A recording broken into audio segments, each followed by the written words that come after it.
Greetings, my internet friends. Welcome to Walking and Talking, the show where I walk and talk. I'm trying to approach this today in a rigorously mechanical type of way. That is, I'm trying to adopt some kind of attitude of disregarding my subjective personal experience as having any bearing on whether this video is fit to publish or not. That is,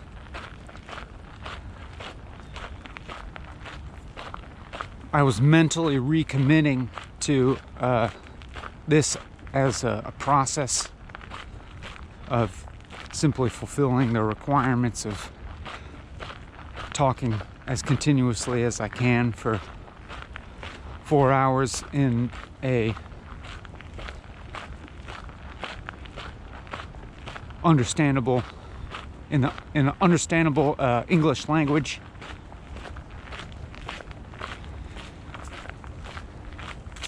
And that whether I have a good time or a bad time or an ambivalent time shouldn't matter for the purposes of this video. However, maybe adherence to that type of approach might have a stabilizing effect on my mood or something like that. Who knows?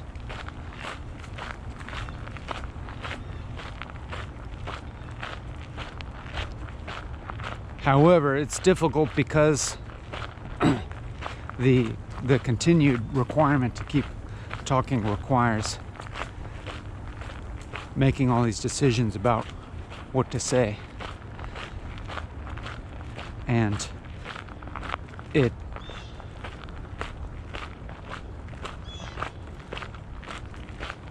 strongly urges it. It makes it kind of impossible for me to ignore or disregard all these different facets that are structuring my present experience.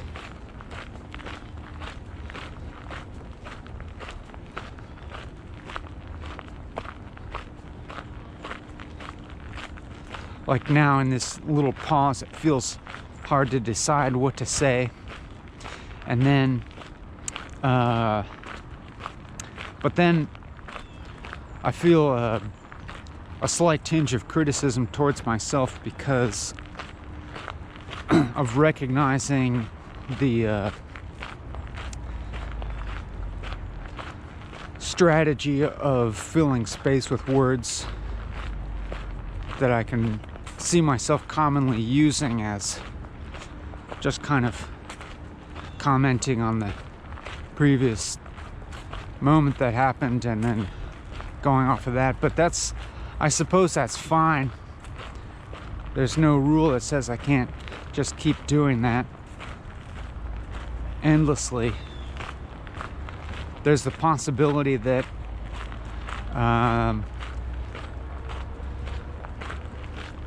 that this loses any kind of purpose that it might have had because of repeating itself so much. But then again, I'm questioning that metric of valuation. That is, I'm questioning whether it's important for something that feels new to arise here. You know, some new perspective or fresh feeling perspective, or something said that feels new and not simply a reiteration of things that have been said in prior walkings and talkings. That is, now that I kind of think about it,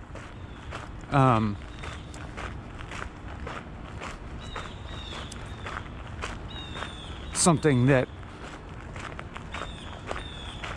a type of experience that I can remember having now, that I'm sort of remembering having now,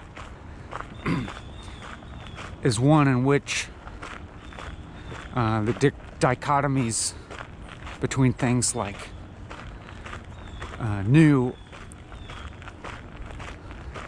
or not feel discarded, and I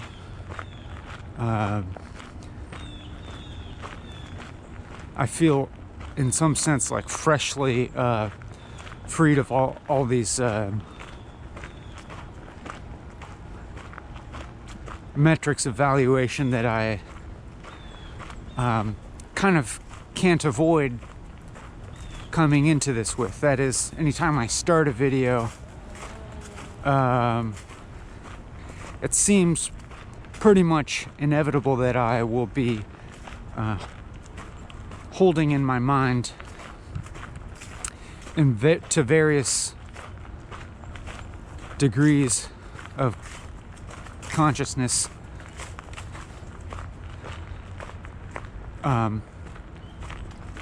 various parameters on which to judge what to say. And inevitably,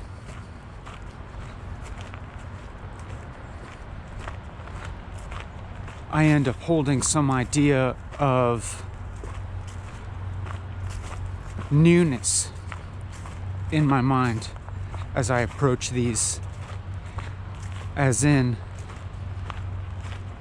I want to experience something new, or that feels new, or that feels different, that wouldn't occur otherwise.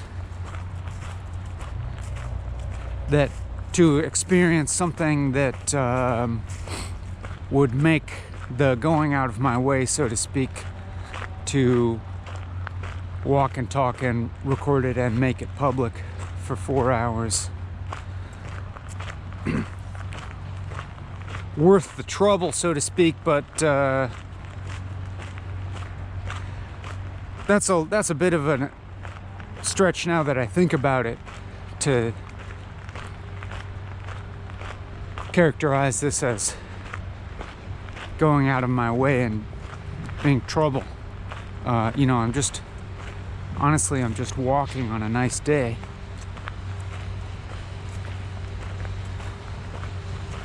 I can't really complain about that. So honestly, at the moment, I don't feel too much pressure to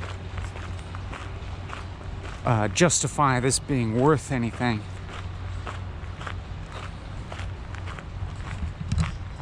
But also, when I'm talking about this idea of newness, that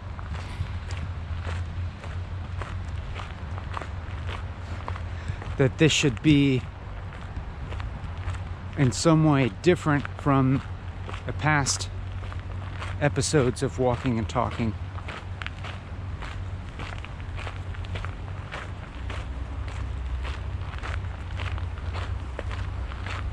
I feel like I'm jettisoning that criterion as well.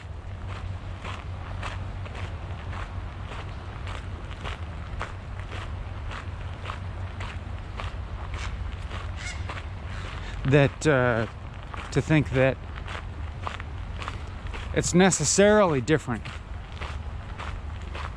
simply by virtue of the fact that it is another iteration. And even if I were repeating word for word the entire text of a previous episode, that in itself would be different. That would be something different, to repeat something like that.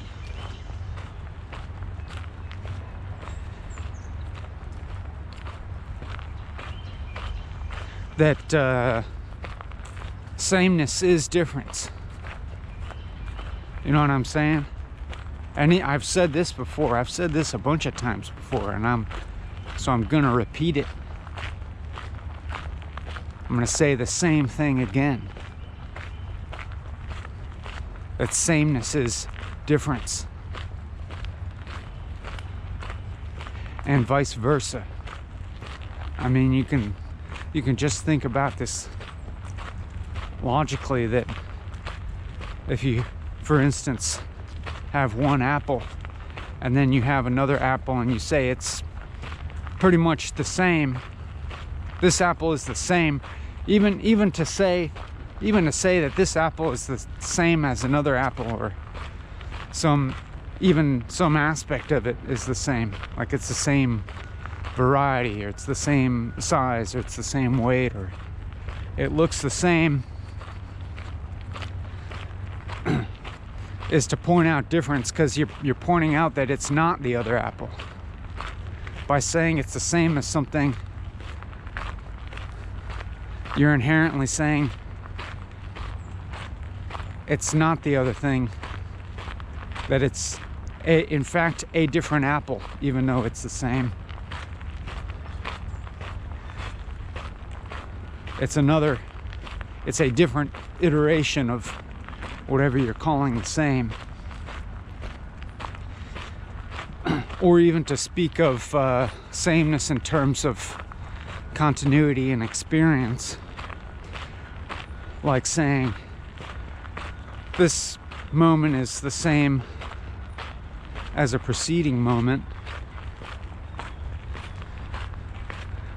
to say like nothing's changed from this moment, between this moment and the last. You're actually pointing out difference between this moment and the last. That is, even to perceive sameness, there's got to be some kind of quantity across a substrate to perceive or conceive of sameness. Know what I'm saying?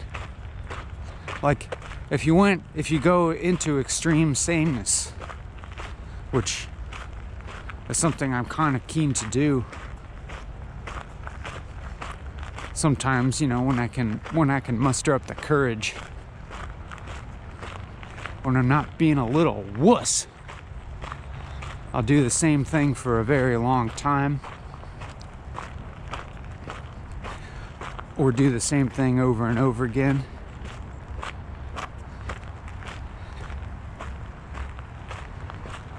Because that actually allows me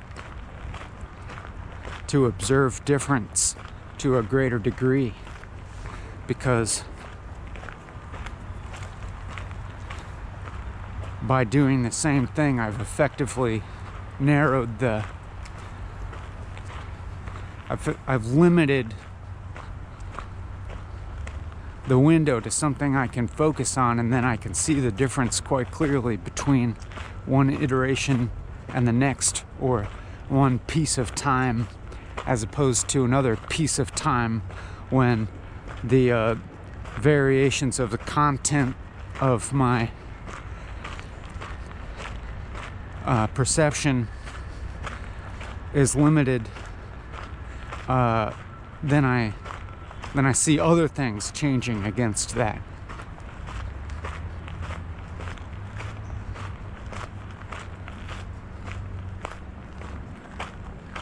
And I can, in fact, experience different and maybe even new feeling forms of difference by doing the same thing for a long time.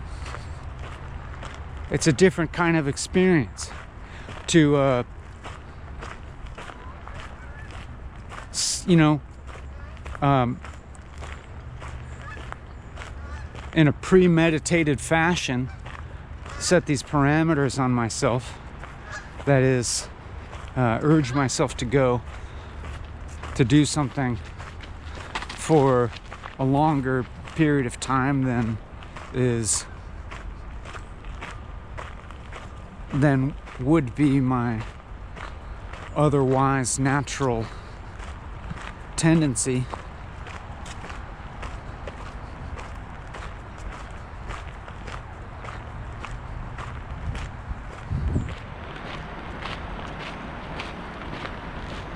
Then there's a possibility of experiencing different types of things, and maybe even gaining some sort of insight that I wouldn't otherwise have. For instance,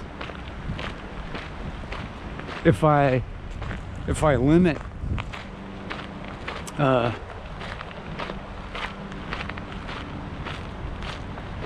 if I temporarily limit my ability to indulge whatever impulse I have, then some other mechanism has to come online to address those impulses or understand them in a different way.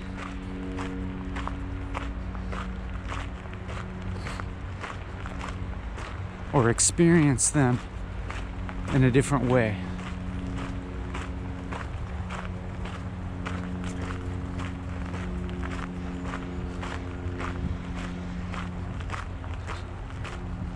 And I'm talking a lot about things that sound like virtuous reasons to do something for a long amount of time, even though one of the virtues that I would express of it would be to get outside of a way of thinking that depends upon ideas of virtue or otherwise. Get outside type of thinking that is about there being a point versus not being a point.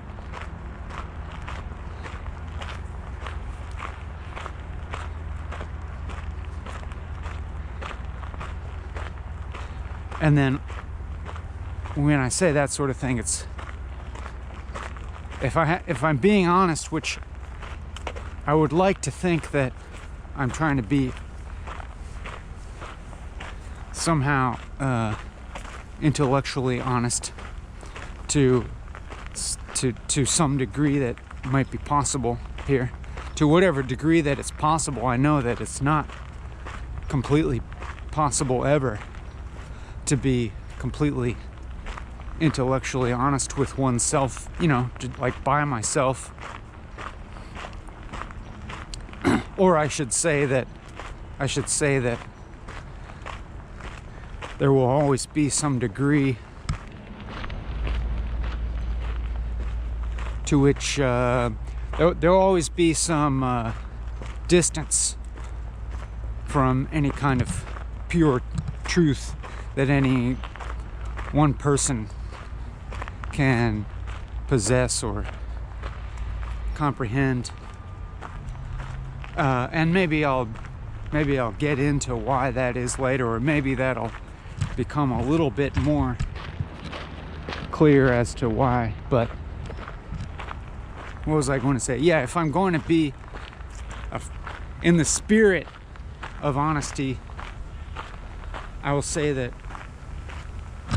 all the things that I'm saying here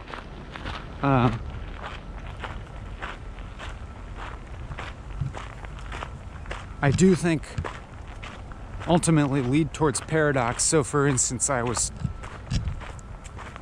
just saying how one of the would-be virtues of walking and talking would be to kind of undermine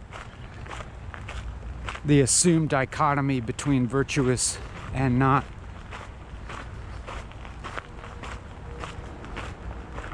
Or the dichotomy between like meaningfulness versus meaninglessness.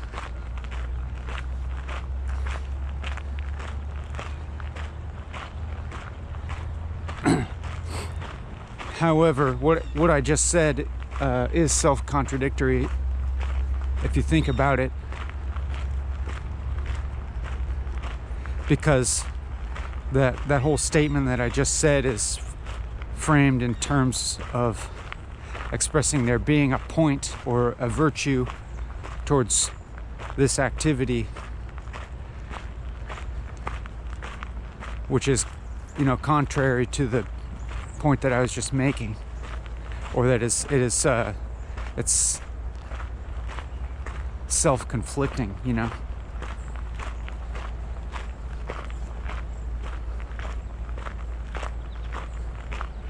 Like there's also just no point you can be, and no virtue to doing this.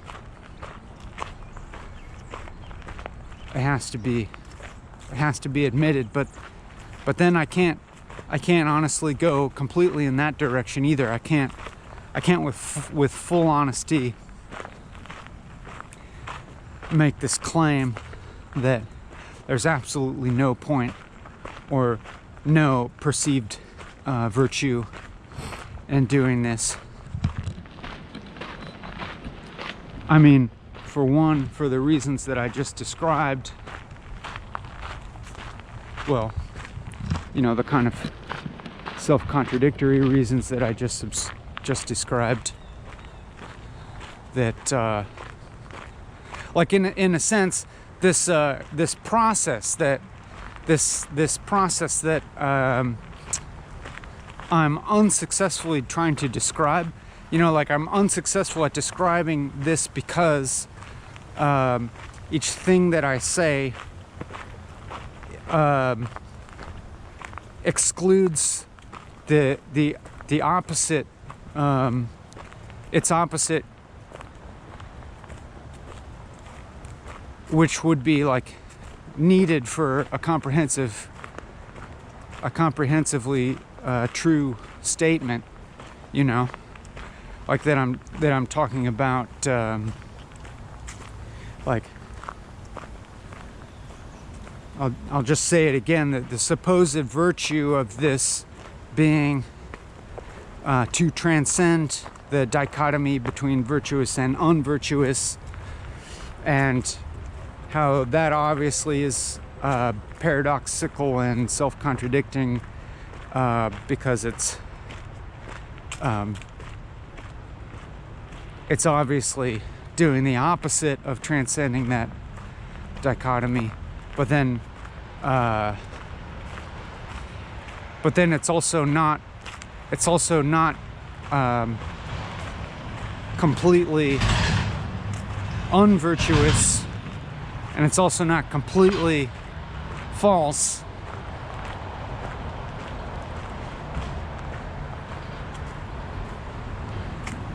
Because to say that it's completely wrong or false or unvirtuous would be the same type of self-contradiction, just in the other direction.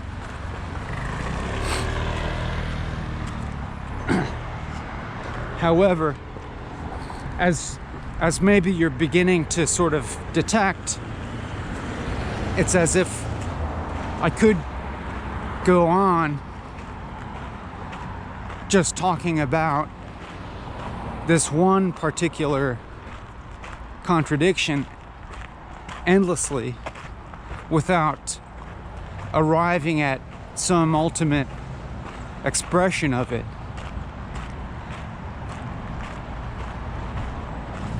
And because it's like you can't ultimately like express a paradox in some kind of way with finality. You can't express a paradox with finality. You know what I'm saying?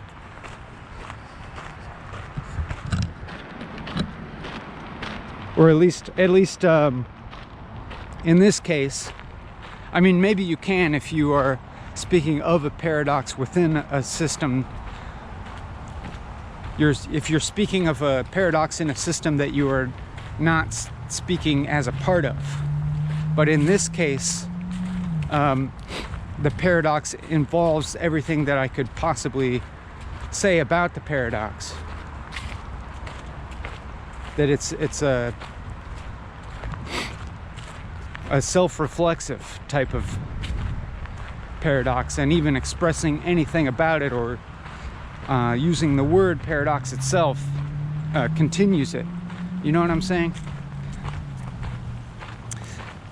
But like I said, like as you maybe come to detect how I can't really arrive at finality in one way or other, and so in a sense this is like expressing the pointlessness of it. But at the same time, at the same time, all of this is being experienced as kind of a duration of time, at least on my end. Like I'm experiencing myself talk about this contradiction over a course of time that I would say increasingly distances itself from the idea of being bounded. That is, I mean, maybe this is simply perceptual illusion that you can easily chalk up to time passing, because, you know, obviously I did start talking at some point, and I will stop talking at some point. However, like in a sort of logical sense, the contradiction that I'm speaking about doesn't have a beginning or end that you can really demarcate logically or temporally. And maybe I hope that somehow this process of walking and talking itself can be somewhat expressive of that in the duration of it, not exactly in the text of it. You know, it's not, like I said before, it's not that any particular statement that I could ever say here effectively captures what it is that I'm talking about. However, the kind of the sort of temporal experience of talking about it over time to me feels like it gets closer to expressing that.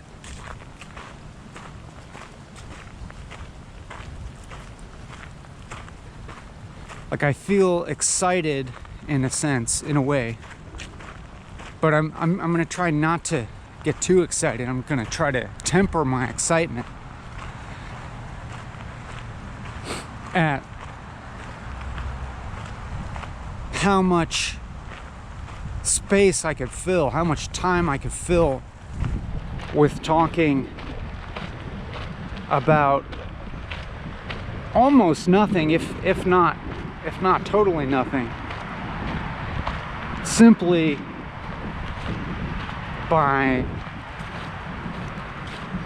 kind of performatively acting, like performatively investigating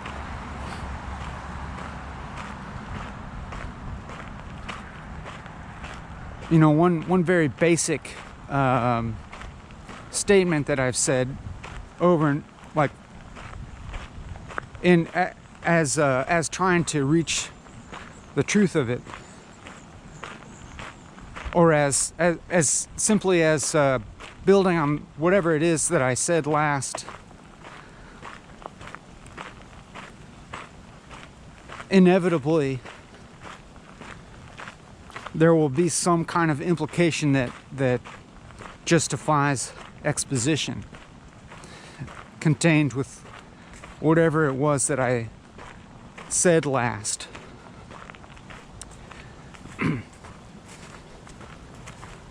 So for instance,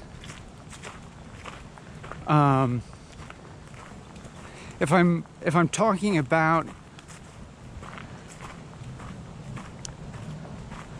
the truth of the matter being expressed more by the feeling of temporality rather than the particular text that's being said,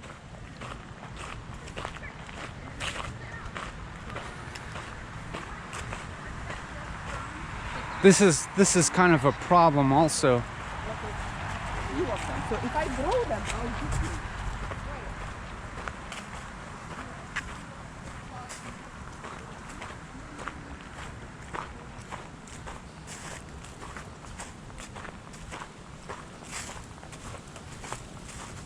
I'm losing my train of thought here. I mean, I was talking about whether there's a point or no point to what I'm doing, or whether there's virtue or not, and maybe this becomes more clear as to say from your perspective,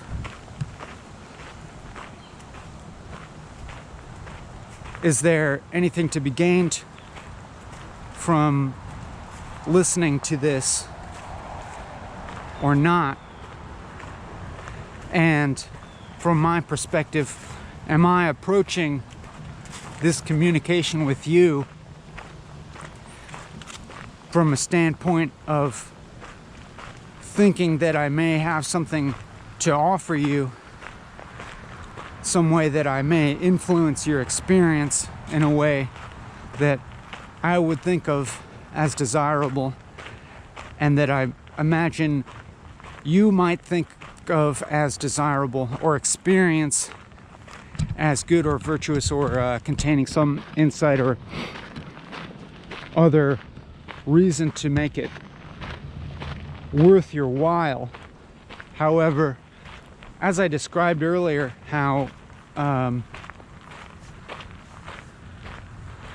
I'm happily not thinking of this experience for me as needing justified, as being worthwhile, because conditions provided, it's perfectly pleasant enough, and alternative experience that I judge myself as having, could have had, are not presenting themselves as being desirable alternatives at this moment.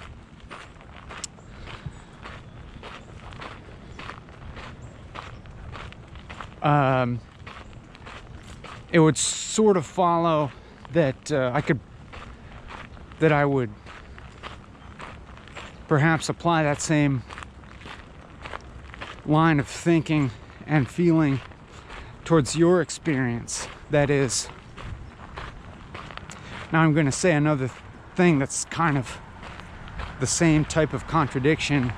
That is, I can think of it as potentially valuable for you, or desirable, or fun, or relaxing, or interesting in some regard, or something that isn't exactly any of those, but is kind of pointed to by those descriptors,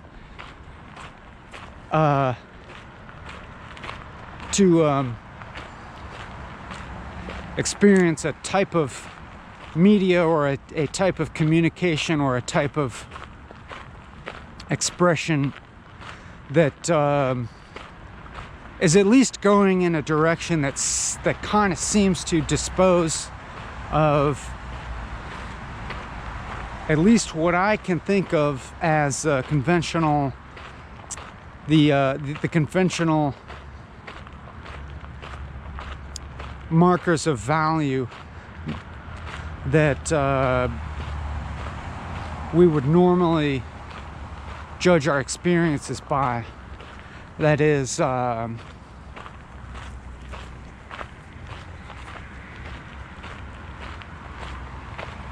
like, I don't think of this as particularly useful in terms of gaining knowledge about anything, because obviously this is so self-reflexive.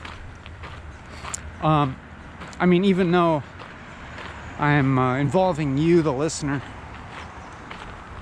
in what I'm thinking and talking about, and that I'm referencing you, so it's not exactly a personally reflexive in talking about myself as a person. However, it's reflexive to the extent that, to some degree, I'm not aware of this being about a particular topic overall that would impart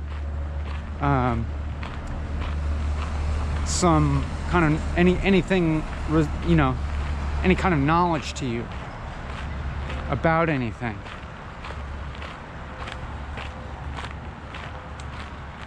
As far as I'm aware, and maybe in some ways I'm probably using some kind of knowledge structures in ways that I'm unaware of, and I'm probably I mean, I suspect that inevitably things that I'm saying are going to be based on assumptions that inherently it's not possible for me to interrogate all of those assumptions. I can always interrogate some assumption or another, but it seems to me that while in order to interrogate any assumption, I must be at any given time standing upon some other assumption that I will be necessarily overlooking or not interrogating while I'm interrogating any particular assumption. That is, like, to have any perceptual or cognitive direction whatsoever, which is always the case wherever perception and cognition are present. There must be something that is missing or absent from awareness. That is, there must, by merely by the mere presence of awareness, there must necessarily be implied something that is outside of awareness, that is something that is not the object of awareness at any given time. This is getting into something that I can address probably. I mean, that has larger implications that I'll hopefully get to later, but I was getting at something. This has gone on several tangents, I'm aware. Oh yeah, that I don't think of this as imparting any kind of knowledge.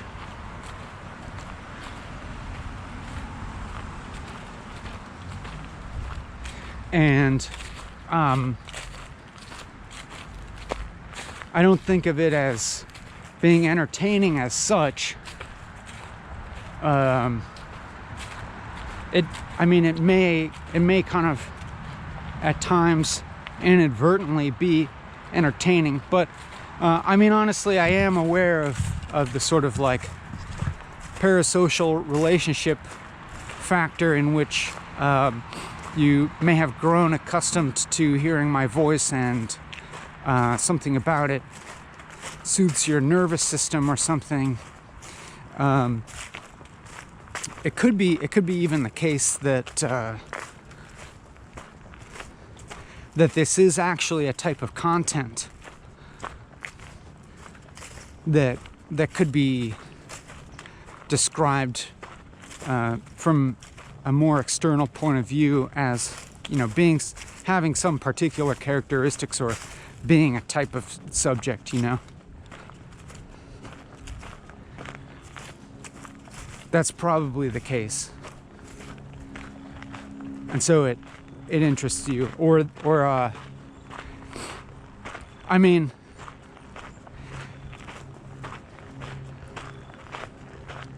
it's likely the case, or it's possibly the case, that your quote-unquote reasons for listening to this would be similar to those of mine entering into it. But then I have to ask, like, this framework that I presented of, like, there being a reason for you listening to this and a reason for me doing it, is actually a little bit fuzzy, because am I talking about, for instance, my reasons for starting this recording now, or am I talking about my reasons for continuing to talk now? And with regards to you, am I talking about your reasons for, you know, clicking on the link and starting to listen to it, or am I talking about your reasons for continuing to listen to it? And we could talk about any of those things in a painfully detailed way.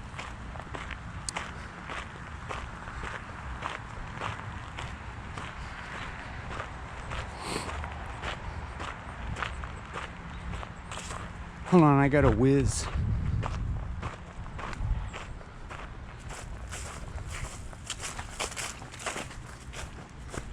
Do I keep the camera on? Do I turn it off?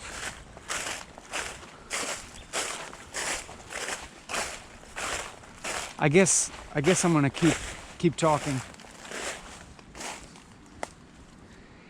Keep talking in the spirit of it, not particularly mattering what the content of this is. However, as I've gone on, it's actually true that I've felt some interest in the content of what's being said, but obviously the content of what's being said is a lot about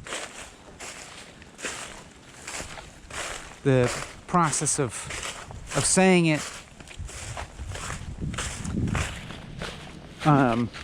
especially as I just said, you know, I was describing my interest in the content, and then my description of my interest became the content. I'm actually slightly pleased by the way that this is proceeding in a reflexive way that that doesn't seem overly effortful. That is, the reflexive nature of everything that's being said kind of presents itself to my attention without too much work on my part, it feels like, and that keeps providing me with new things to say, which aren't actually new. They're just kind of continued expressions of sort of the same, what I kind of experience as the same thing.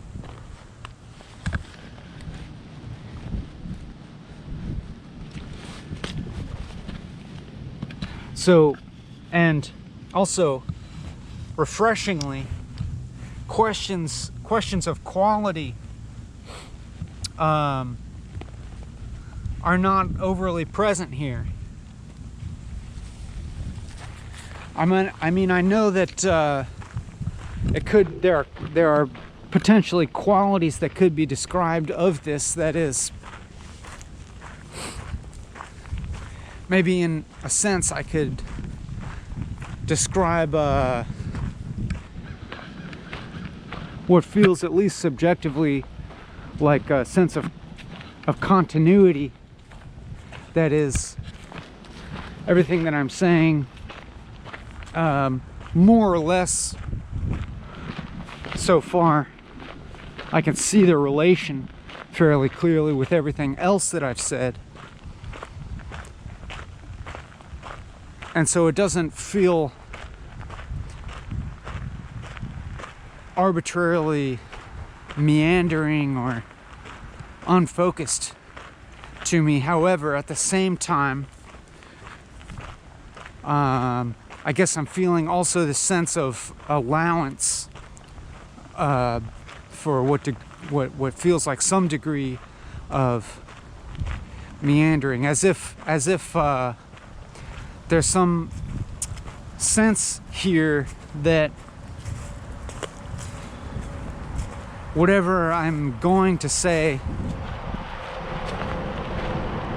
in a way is already going to be like an expression of the same thing,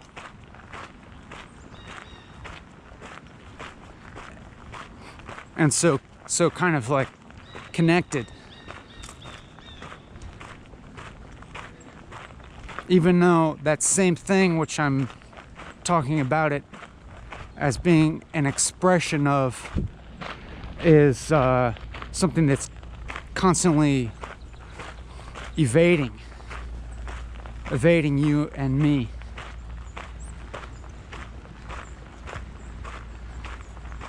But I don't feel this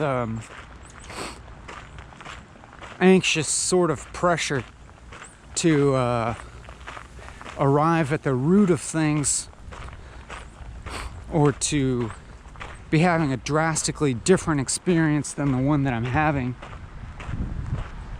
Or really, I don't feel a whole lot of pressure to like have a different experience than the one that I'm having now. Partly because how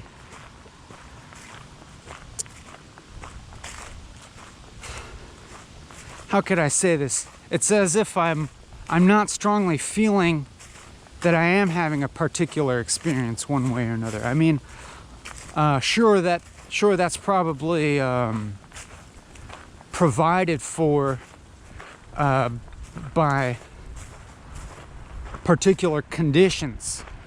You know, the weather is pleasant. I feel no, physical or mental stressors, at least not prominent ones in my experience. There's no strong marker of disequilibrium at the forefront of my attention that is calling for some kind of change to my course of action. However, provided all of that, it's like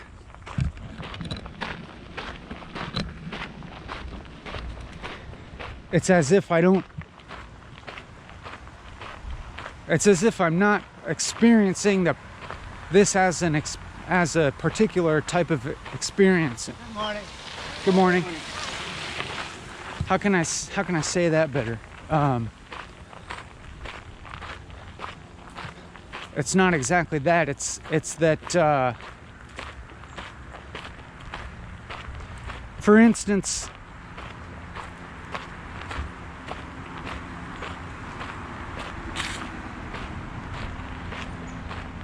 like if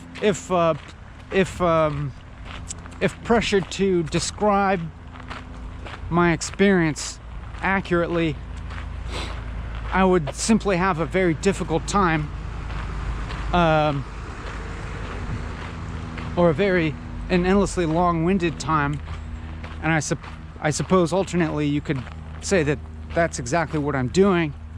This is describing my experience, or it's an attempt at describing my experience accurately. Morning. Um,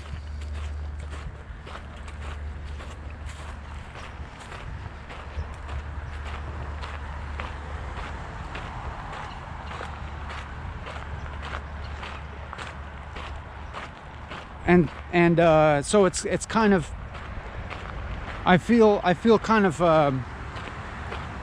automatically in touch with the absence of a simple descriptor of my experience.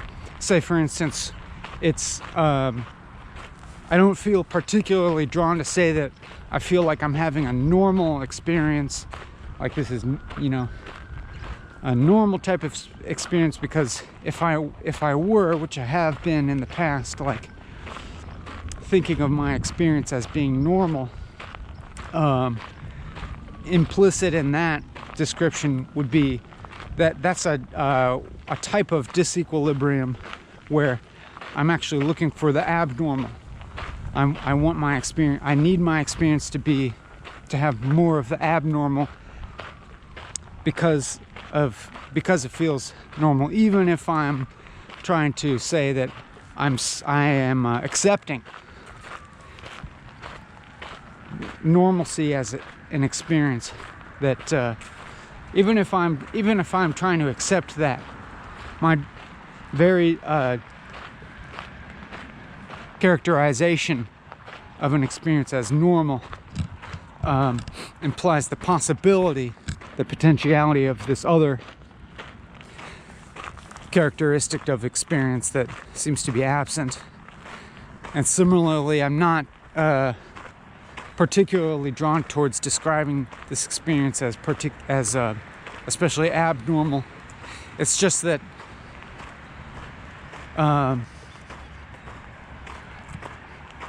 as if at least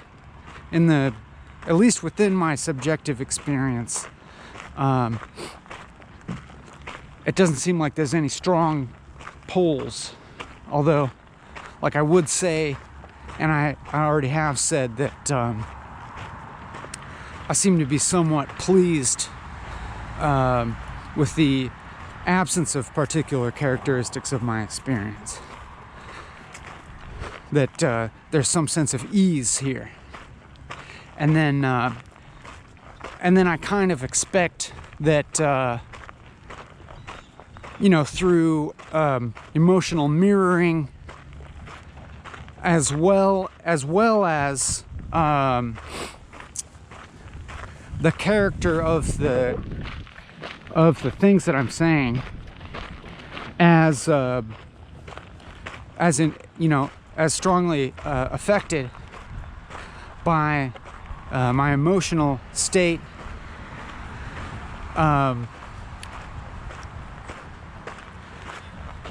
to the extent that they're having any effect on your experience, then I would expect that to be towards this sense of ease to some extent, you know?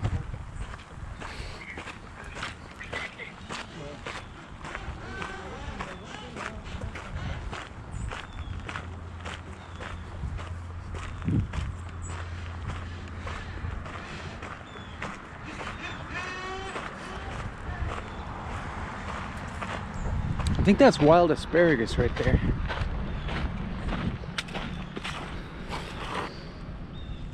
This stuff, I think I stalked the wild asparagus.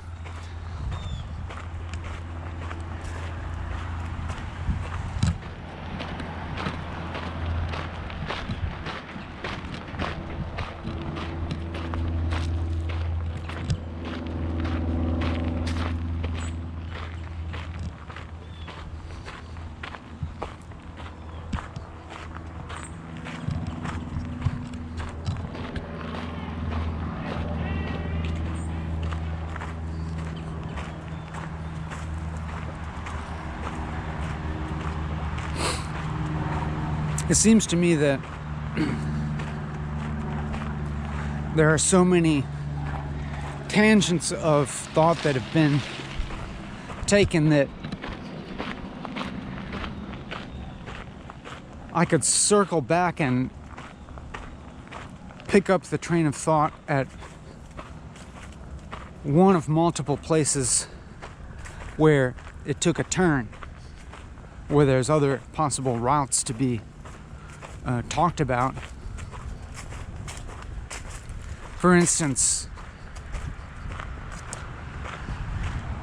well, when I was talking about how it started off when I was talking about how I don't think of this as having knowledge to impart, but how at the same time, to whatever degree I think that, I suspect that it's probably the case that I am resting everything that I am saying at any given moment on, if not assumptions, then at least several kind of implicit structures, like conceptual structures that necessarily cannot all be investigated at the same time, you know. That is, in order to interrogate or break down any particular mental framework at any given time, I'm suspecting that there's some other that even the action of that necessitates another mental framework that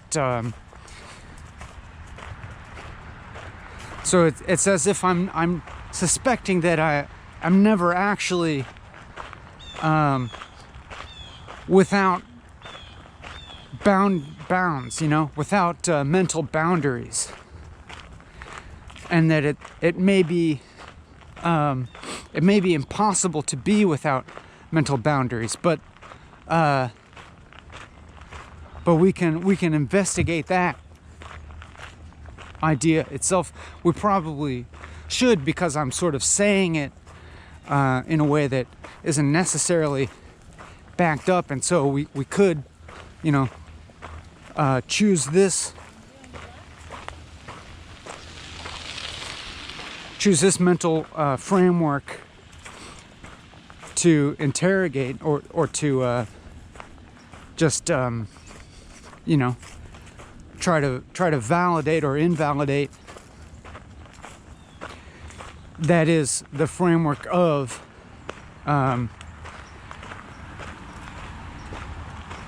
is it even possible to think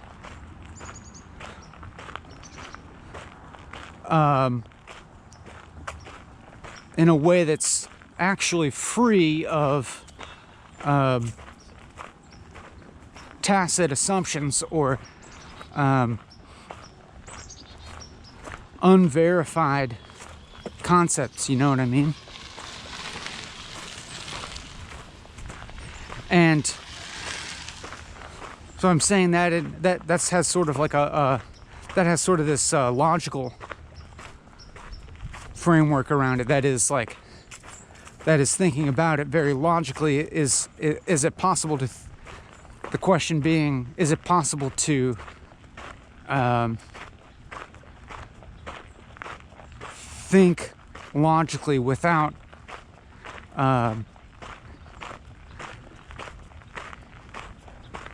any assumptions or unverified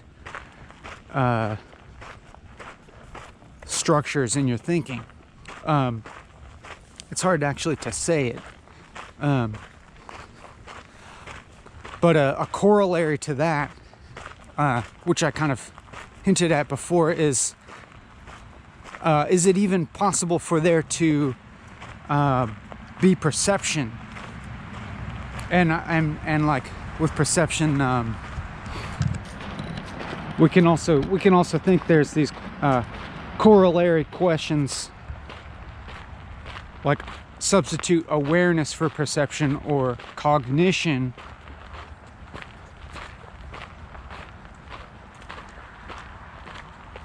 or attention or what have you. Like, is it possible to perceive at all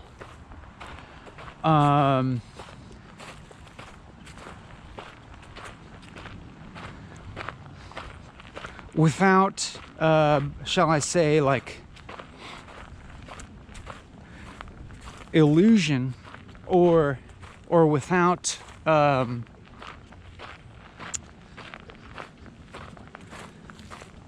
without that perception being unconsciously constituted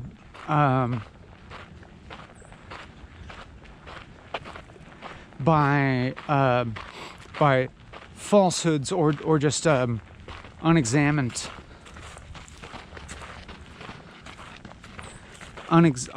phenomena or unverified phenomena.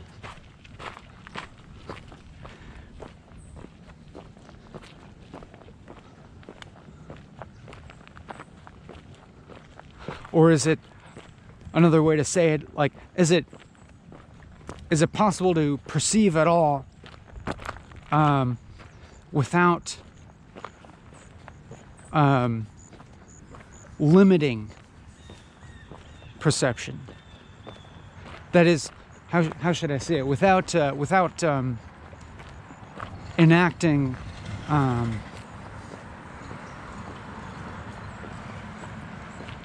without enacting limits on perception. And I think I'm saying no.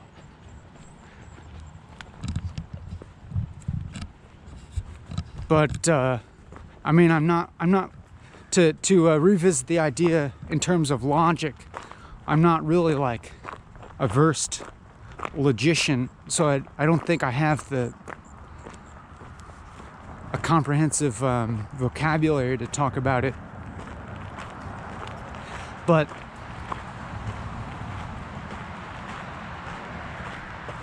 this question of is it possible to think at all without there being like incomplete, unexamined thought structures. And I think the answer is no.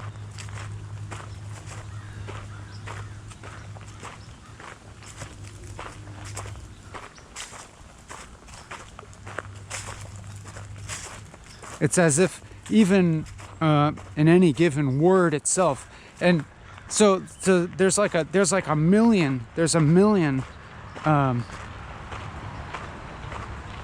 questions that stand out from this, that seem like they need answered simply even to clarify the question. Like, by thinking, do we mean strictly a verbal thought,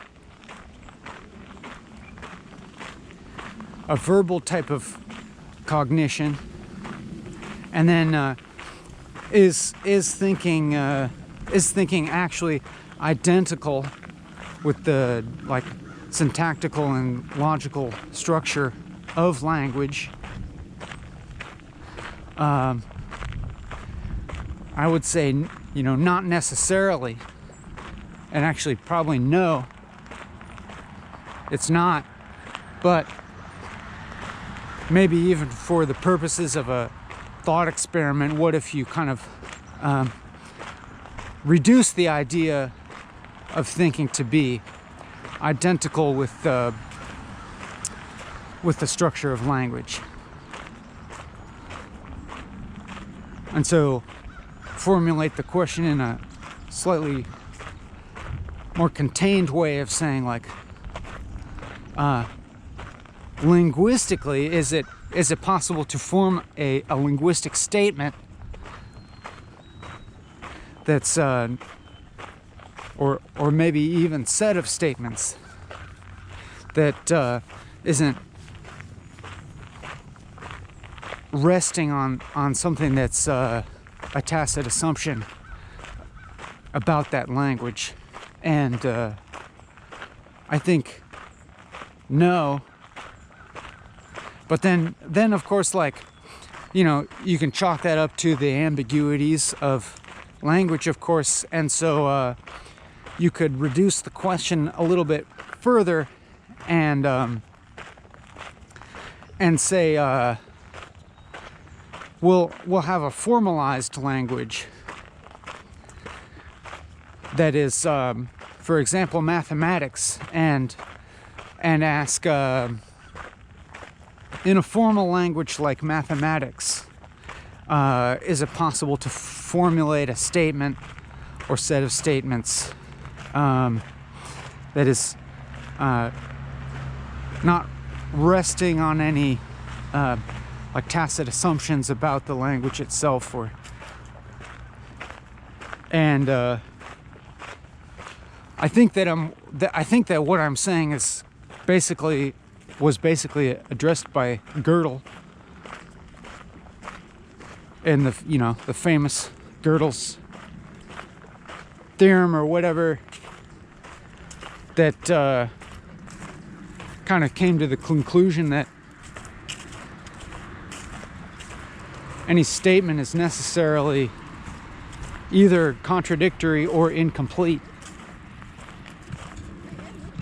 So saying like, no, it can't be, it's always resting on some assumption that is, it's incomplete because that assumption entails an incompleteness, some part of it that's not fully fleshed out and clarified.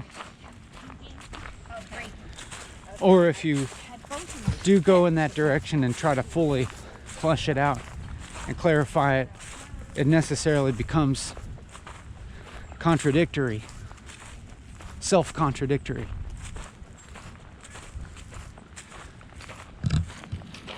I'm not gonna fully talk about Gödel's theorem here, because you can read about that elsewhere in much further detail. However,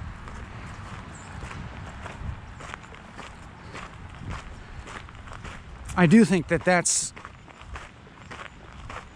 that correlates to other aspects of reality.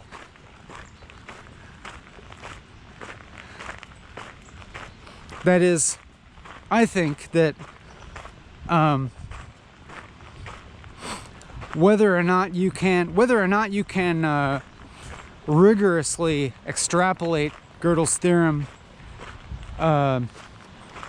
to other domains like natural language, or thought, or other components of experience, to me,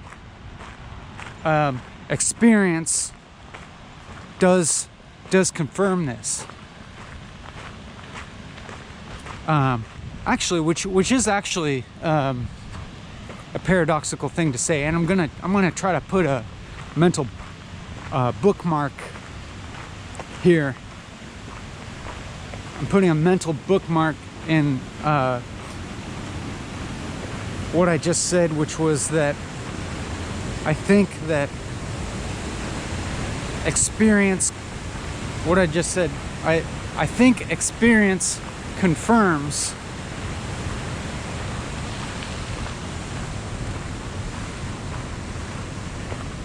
that experience as a whole has a necessarily incomplete or self-contradictory nature that is a corollary to Gödel's theorem of incompleteness.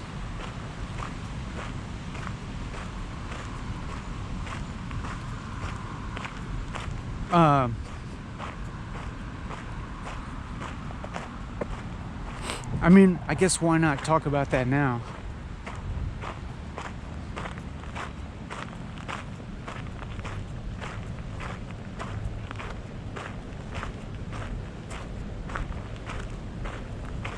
Like, why, like, how is it that I'm saying experience confirms that?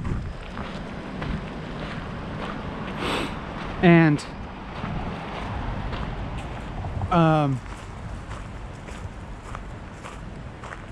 to me, like walking and talking, like this sort of process makes it a little bit more clear to me why.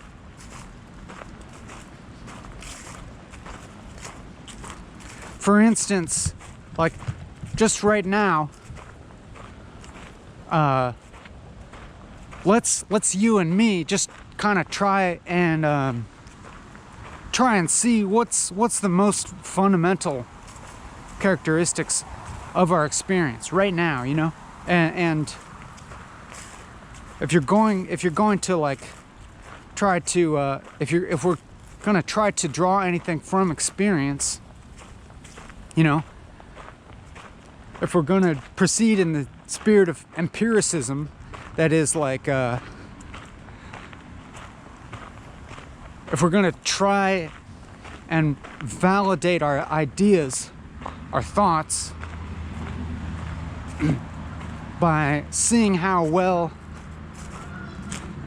they conform with experienced reality, direct experience, or do things in direct experience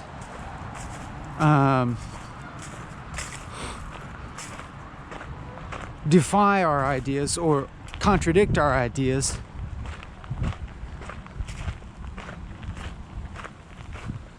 I mean, when people talk about this, I think quite often they're resting on a total misconception of what experience even is. For instance, they'll like, when people are saying, you know, like, for instance, like experience contradicts this statement or experience confirms this statement, what they're referring to when they say the word experience, in my opinion, usually is not actually experience. For instance, like,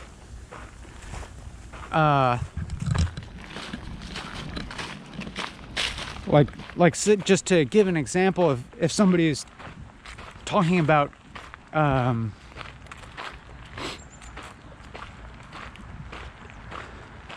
theories like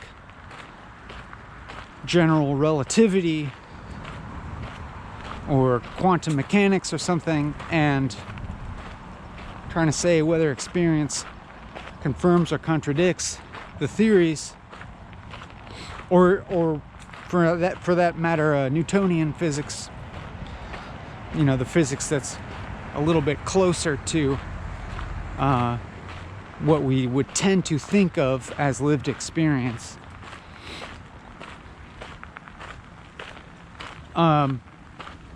I'm just saying that usually what people are claiming to be experience is actually an abstraction that is constructed from concepts.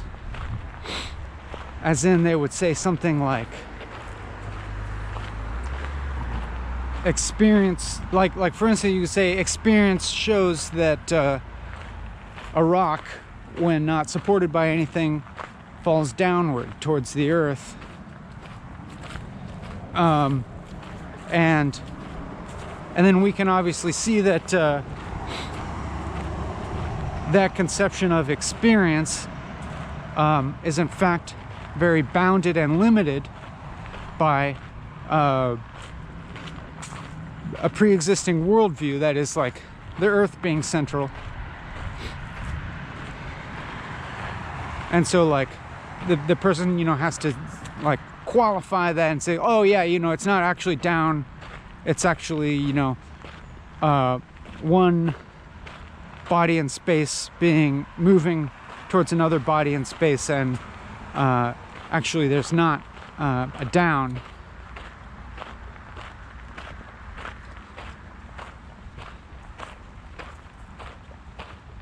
But then it's like even this idea of the temporal direction of that, like it's moving in this direction, like is referring to a directional and linear conception of time. And I mean, just to be a putz about it, like that's actually not experience either. That's a construct of memory, and that construct also being shaped by a concept of time as progressing in a linear fashion and in a consistently directional fashion. But I mean, that what I just said would, you know, need some more backing up. But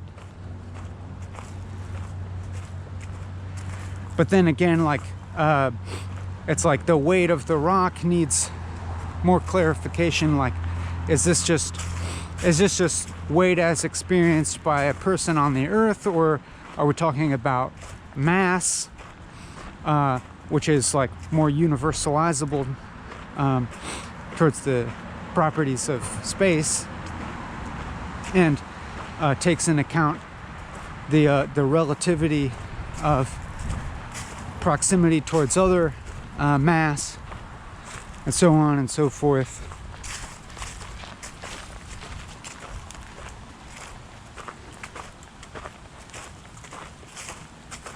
And then we have to talk about, you know, I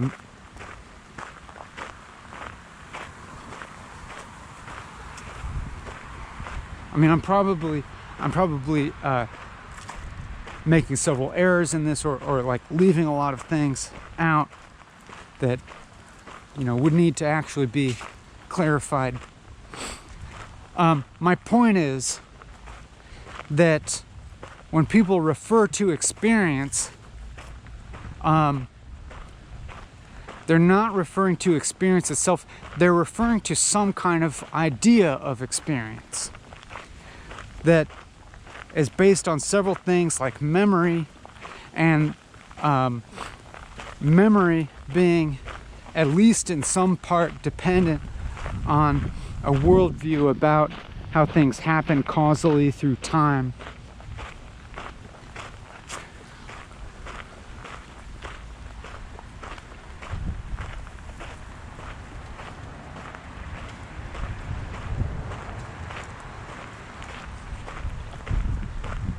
So I'm saying, like the idea of empiricism as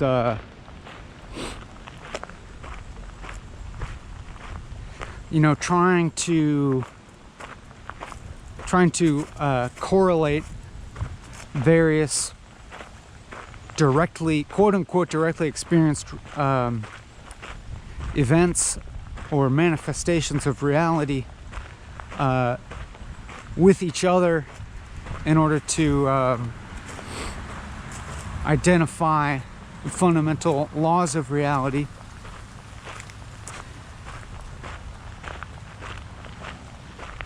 That evolves. That not only do our fundamental laws that we describe reality with evolve as we incorporate more and different observed reality, but also the nature of reality that we observe is also necessarily evolving. That is, how we even experience and how we even perceive reality is not a static given, and is necessarily changing. And in fact, it's even changing as influenced by these supposed laws that describe reality that we're supposedly deriving from experience ultimately. Like it's actually kind of a feedback loop. I mean, and so maybe I need to back this up a little bit, that experienced reality is not this rock solid foundation. And I'm saying that experience itself is actually always being structured by concepts. For instance,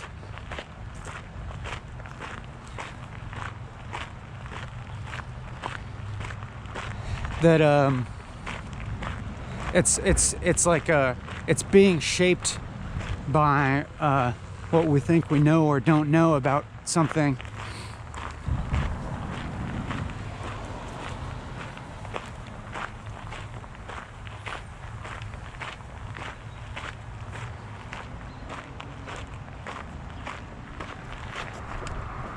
For instance, like I mean, I guess I'd rely on this example a lot, but it's a good one. It's like you would when there's you could base a geocentric worldview on perceived reality by saying, I don't experience the earth moving. Like that's completely, like, the earth moving, it just doesn't. And if it were, why don't I experience it? I don't feel any movement. And I very plainly, with my own two eyes, see everything orbiting around this earth. I see the I see the sun rising in the east and setting in the west every day. So it forms this arc that it moves through, and the moon moves around this earth, and so do the stars. Everything, in fact, moves around this earth. That's you know, you would very much base that on what you would think of as the most direct experience available to you.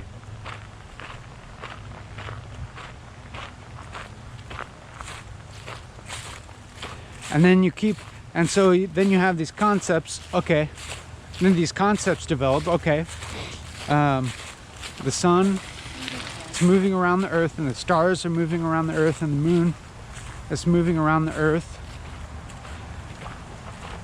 And so from that worldview, you're going to observe your experienced reality in greater detail to see whether those details of your experience confirm or deny these ideas, these concepts. And then, you know, you see these sort of irregularities in the movement of some of these little dots in the sky, like that sometimes they go backwards in their arc and then resume their normal arc forwards. Like, what's up with that? And then so in order to explain that in the worldview, you need a little variation that these guys behave differently, have this other you know, pattern of behavior that they conform to that's a little bit different from the other stars.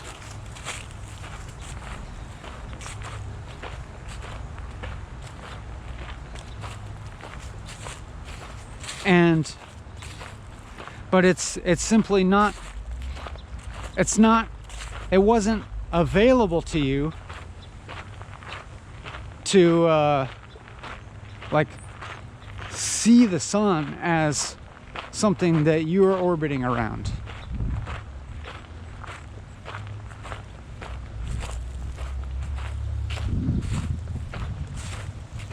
And so this kind of gets to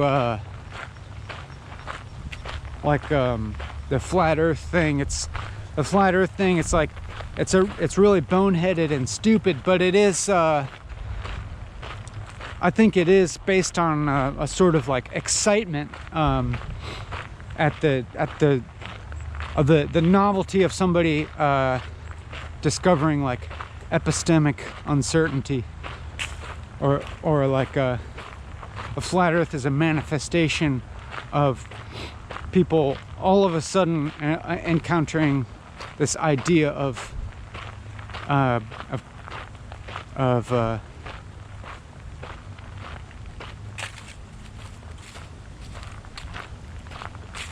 questioning of epistemic uncertainty, and so they're like, you know, latch onto this particular thing even though it's doesn't make any sense.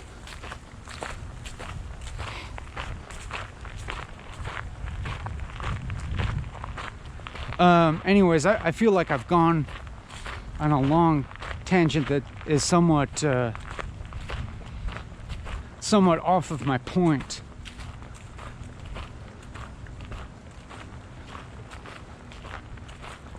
My point was, before that, this question of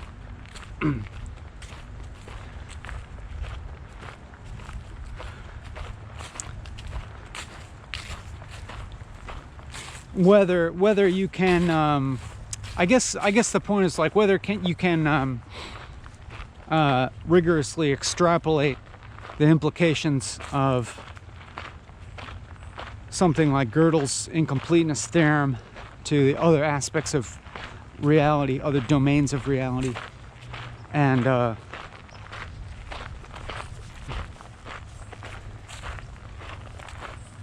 I mean, this idea is consistent, I would say, with like current findings of physics, where physics, as it gets more detailed in its observational power and moves into quantum mechanics, that the implications of quantum mechanics kind of seem to debase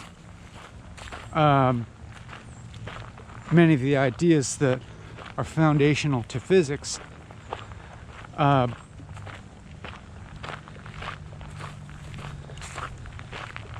That is, it reveals the limitations of them.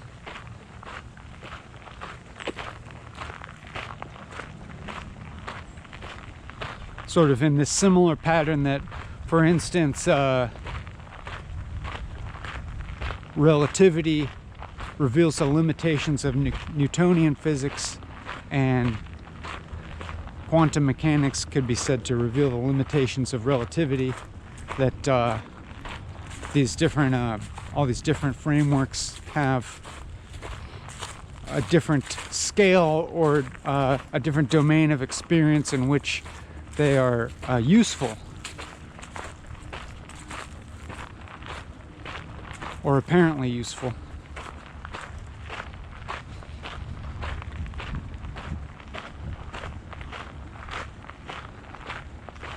But in quantum mechanics, when the perceiver becomes inextricably entwined with objective reality,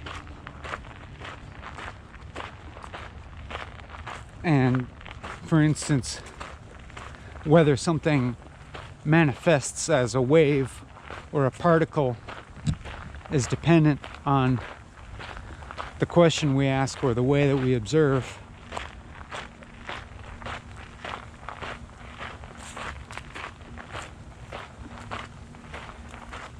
And that also that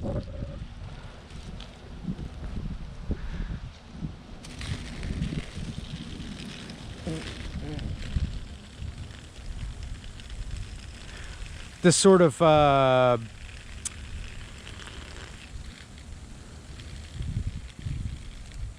that before being observed, something exists only as a potentiality, you know?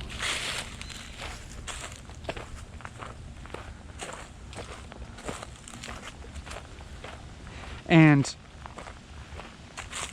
you have to ask, is that just limited to observations that take place in a physics laboratory, in which, in a very controlled experiment, you are seeing whether a photon or electron manifests as a particle or a wave?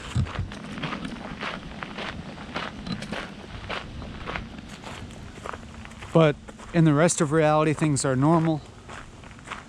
That doesn't seem intuitively the case.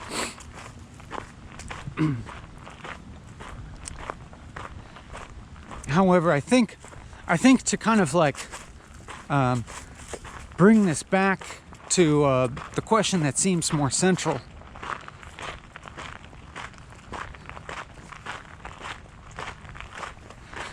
and maybe attempting to like reformulate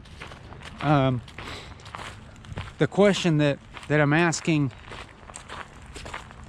in as seemingly a direct way as I can think of, that that doesn't rely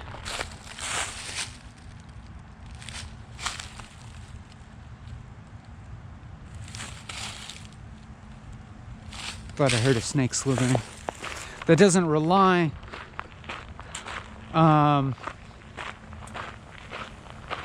upon these other constructions like a formal logic or theories of physics, but something as basic as like observed experience. So this question of like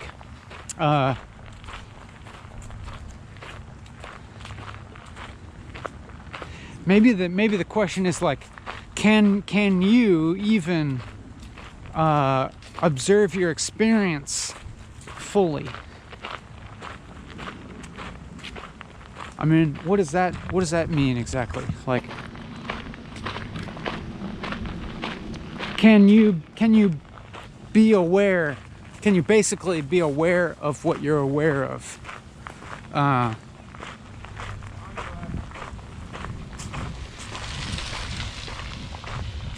In some kind of way that's complete, you know? Now, at first that kind of seems like a tautology that's definitionally true, right? Like, I'm always aware of exactly what I'm aware of, no more, no less, by definition, right? I'm necessarily aware of what I'm aware of. That's a tautology. And I'm not aware of what I'm not aware of.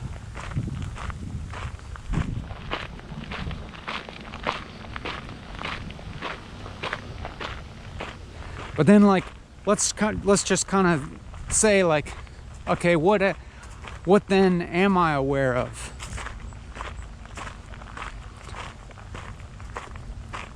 Right now, you know? Like, ask yourself that right now. What are you aware of right now? What's in your awareness right now?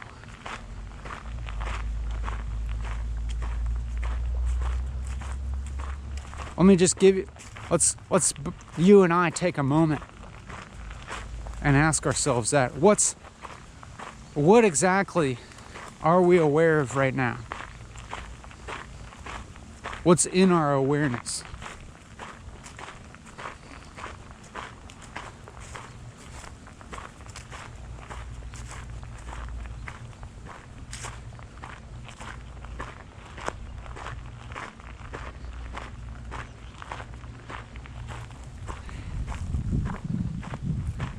And now, I mean, we could do that for an endlessly. But there's a few things that immediately come to my mind. One is the actual absence of the now, in which I would supposedly be referring to. That is, the now is, there's actually no stasis to a now. That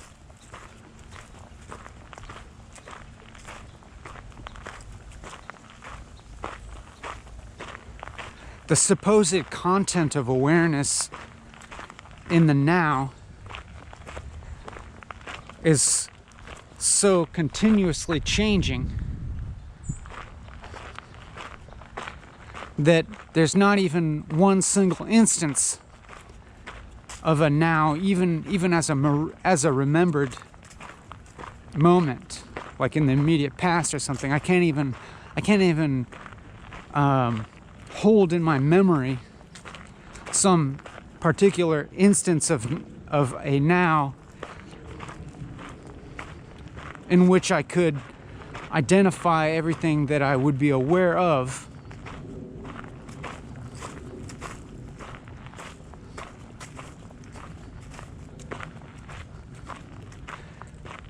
Because it doesn't hold still to be seen, even for any conceivable amount of time or perceivable amount of time. Like, you know, people talk about being present as if there actually is a now that you could be present in.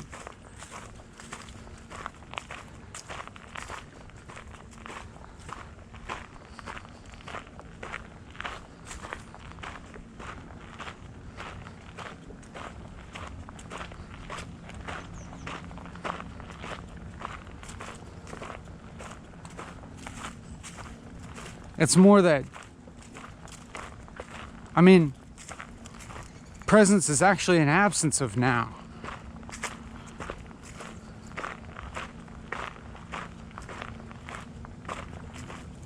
Which, you know, leads me to say there's this concept of presence is highly dubious. Maybe from some outside perspective, maybe perhaps what we're doing is something like being present. But there's no presence from a subjective point of view.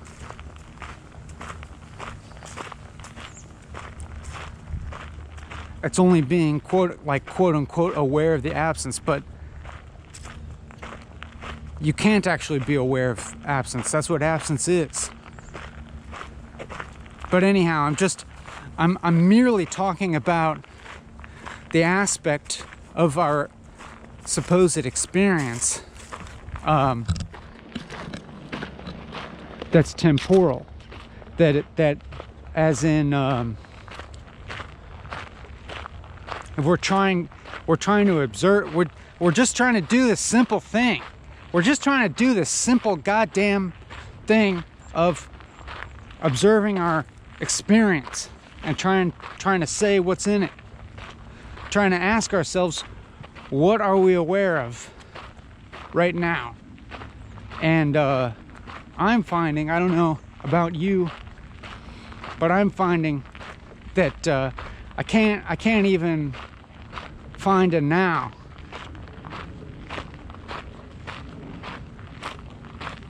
in which to contain phenomena. I can't find a present moment that's like a container of various, sensual phenomena that would constitute the content of my awareness.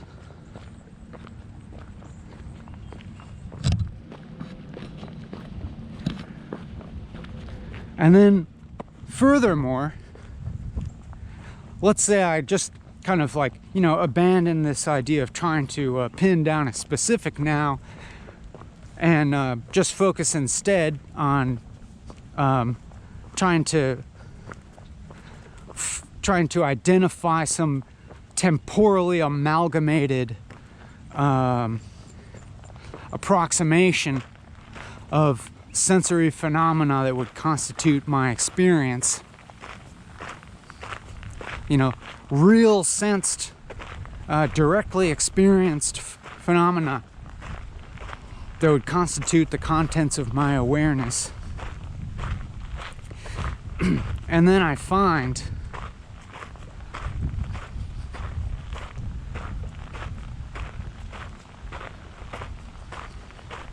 that I can't actually identify those without committing all kinds of error.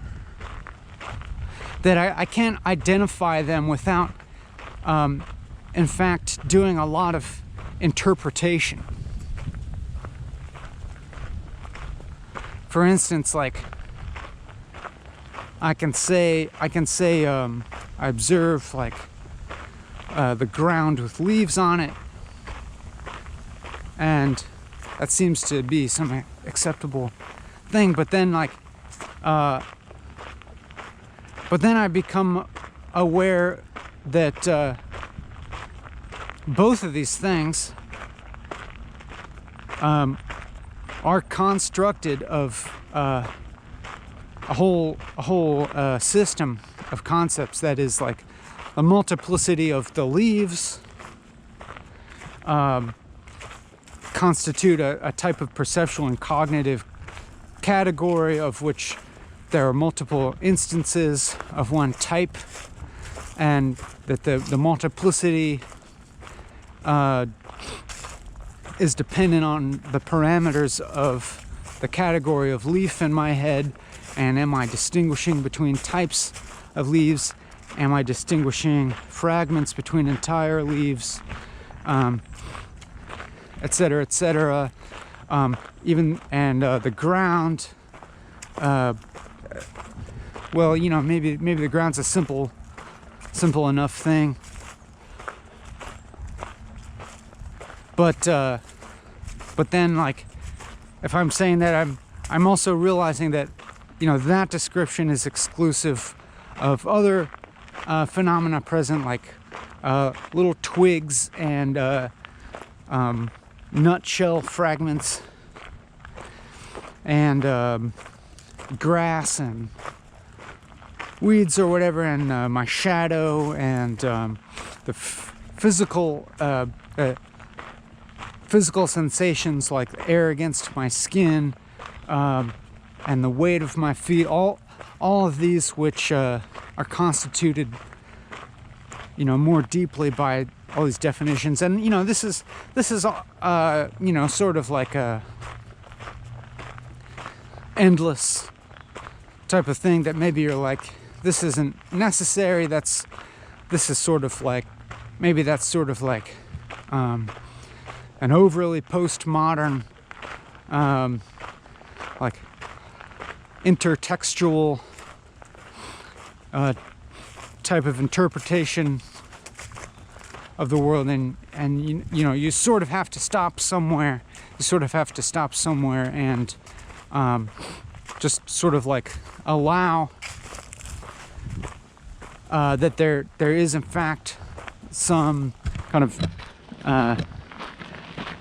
natural types of boundaries upon the parameters of the categories of our experience.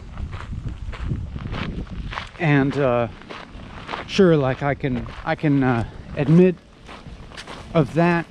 However, the point that I'm trying to make is what was it? That was distracting. The point being actually also that like when I'm trying, what we're trying to do ostensibly is the simple task of trying to observe what we're aware of, just trying to like pin down experienced reality and see what it is. And so this other question that comes to my mind when I'm trying to do that is that I'm realizing that, like, when I do that, when I asked you, when I suggested let's you and me just for a moment just try to register what is in our awareness, by doing that I became aware that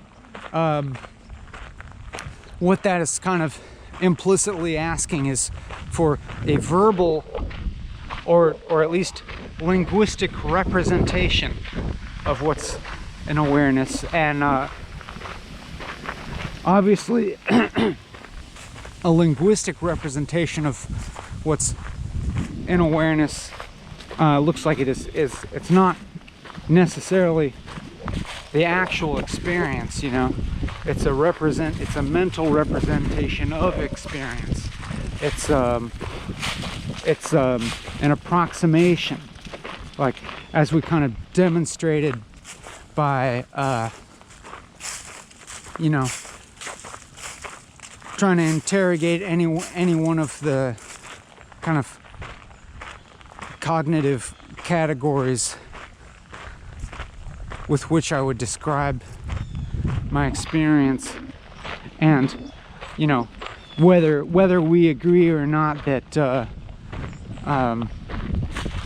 some degree of cognitive approximation and interpretation is natural and normal and to be expected, which, you know, I guess I'll of course admit that there is that.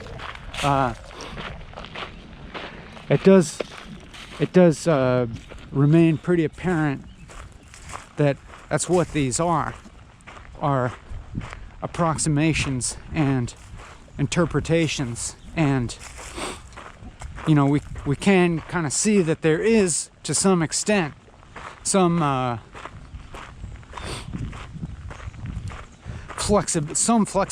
degree of flexibility and how perceived reality is interpreted. But I mean, not what I'm suggesting is not that what is perceived is even a constant, that perception itself has some degree of flexibility dependent on the worldview that is shaping it. I'm not suggesting the idea that perception is simply arbitrarily optional, that one could simply, you know, perceive elephants where there are none, or that reality is boundlessly and arbitrarily interpretable. I mean, I suppose that it remains to be seen whether, over the scope of an infinite time span, that could turn out to be the case, or something like that.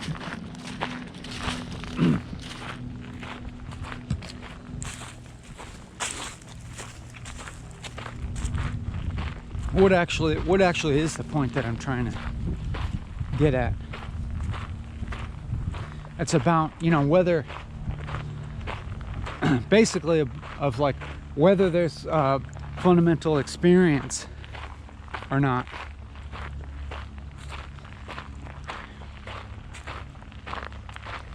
And I think that what we're seeing by doing what we're doing right now is that, at least in linguistic terms, that we cannot linguistically pin down a fundamental experience here. So then there's the question, is there a pre-linguistic fundamental experience that we're then interpreting linguistically? There's a cute turtle right there.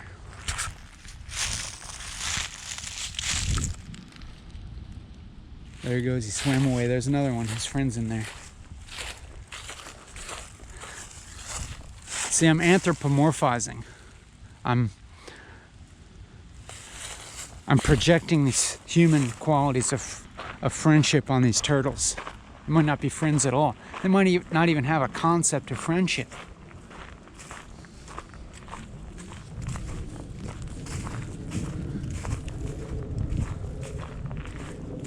Maybe the turtles think non-dualistically in terms of friends versus enemies. Maybe that dichotomy just simply doesn't exist in their reality. Maybe it does. Anyhow,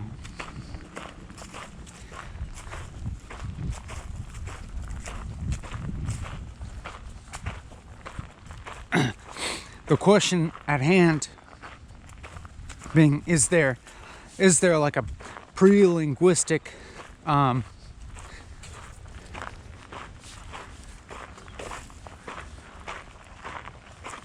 like fundamentally perceived reality, even if we can question whether our perceptions accurately represent reality, which of course we must question.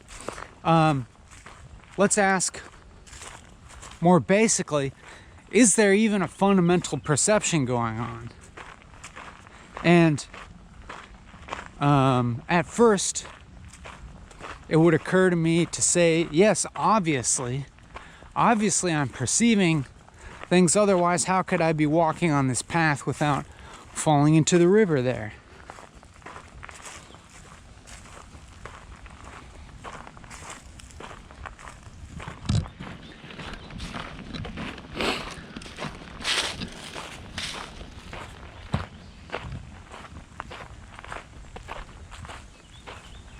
But I'm sort of asking, like, is there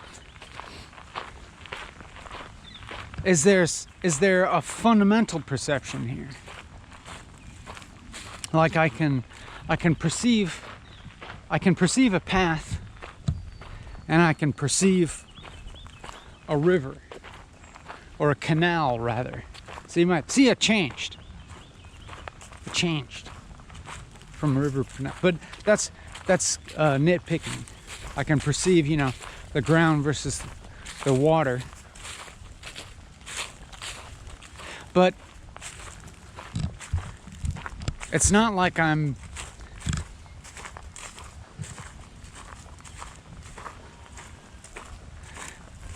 it's like, am I really perceiving them?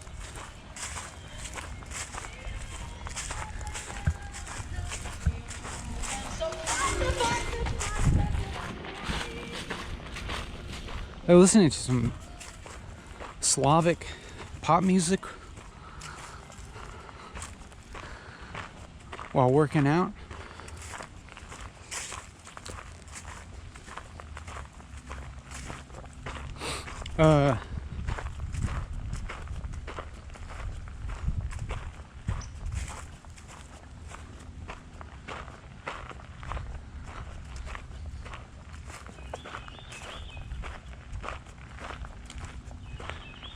So I guess, like my question of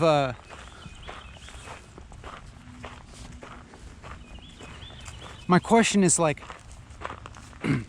whether there's a fundamental perception or perceptions going on that are unsullied by me, the subject,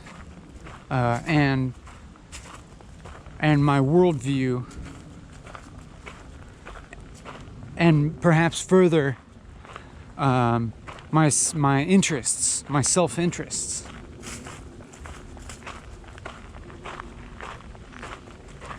And I said that, like I pointed out, as sort of like most basic of perceptions, this ground versus this water, for the very reason that it's highly utilitarian for me to continue walking on the ground rather than falling into the water.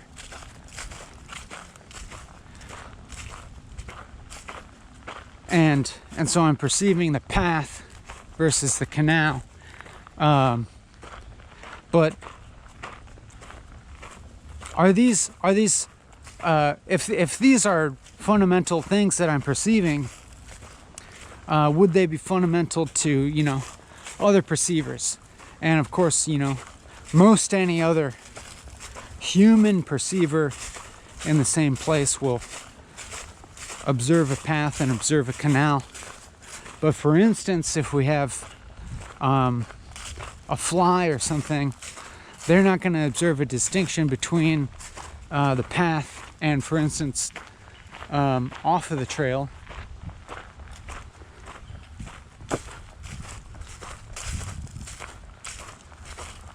Like I'm saying that their perceptual categories would be along somewhat different parameters, because like this isn't really a path to a fly any more or less so than like over there in the supposedly off trail or whatever. Presumably they would, you know, perceive a difference between the air and the water, or you know, solid ground or surface and the water.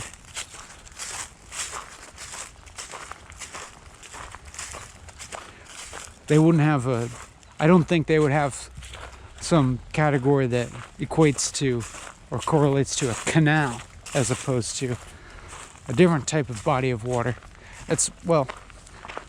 So I mean, probably many of the examples that I'm using are going to have limitations to them. But my point being that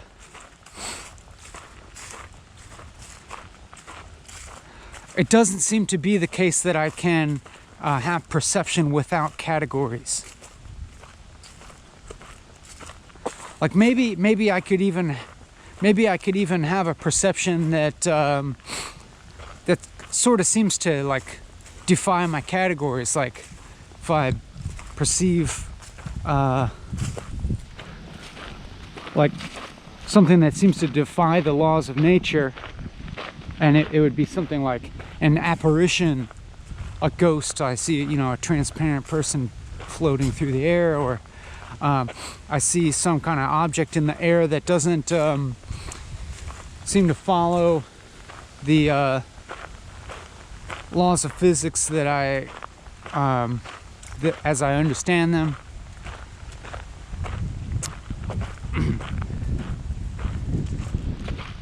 And then I'd have to kind of put these observations into some other category, like it might go into a UFO, basically sort of a catch-all type of category, unidentified flying object.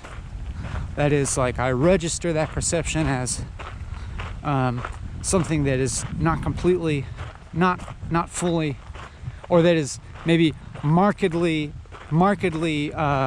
incomplete in its being accounted for by my understanding of the world.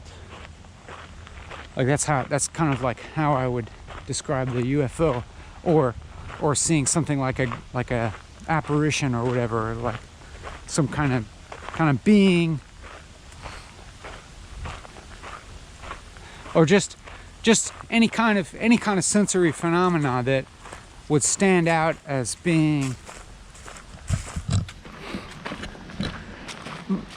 markedly unexplained or seemingly inexplicable by my worldview as it stands.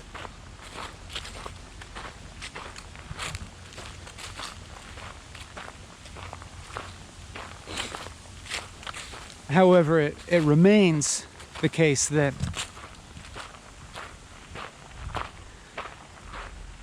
I would still be either extending or elaborating or perhaps even altering my understanding of the world in order to account for that sensory phenomena, even if I'm saying something like I don't know what it was that I experienced. But there would still be, I would still be shaping even the memory of that experience along perceptual and conceptual constructs. For instance, example I've used before, like in a dream, the world can behave in ways that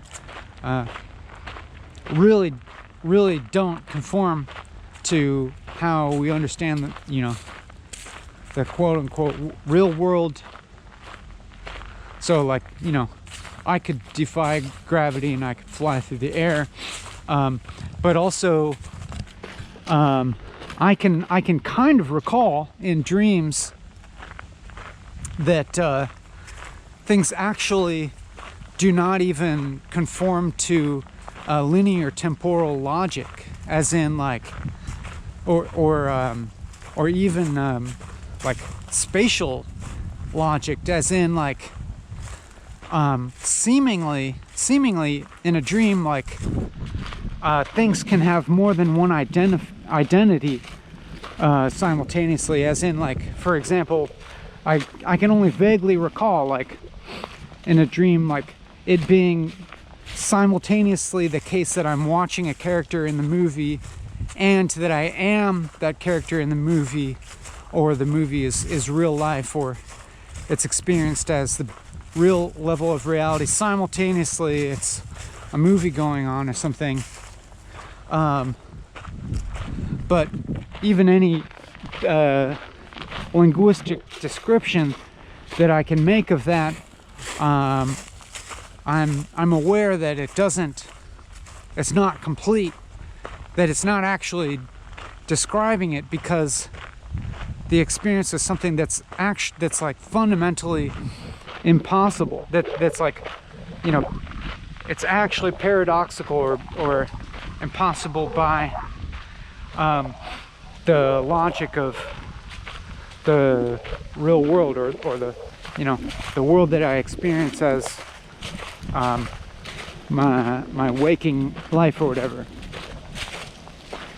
and that furthermore, it's not even possible for me to remember it accurately, because I can only remember things based upon whatever my current worldview is. That is, I can only possibly even perceive a memory as constructed by the temporal and spatial and physical logic that I take as consistent in the world. Like, otherwise something can't even register as a memory. For instance, like remembering something from childhood,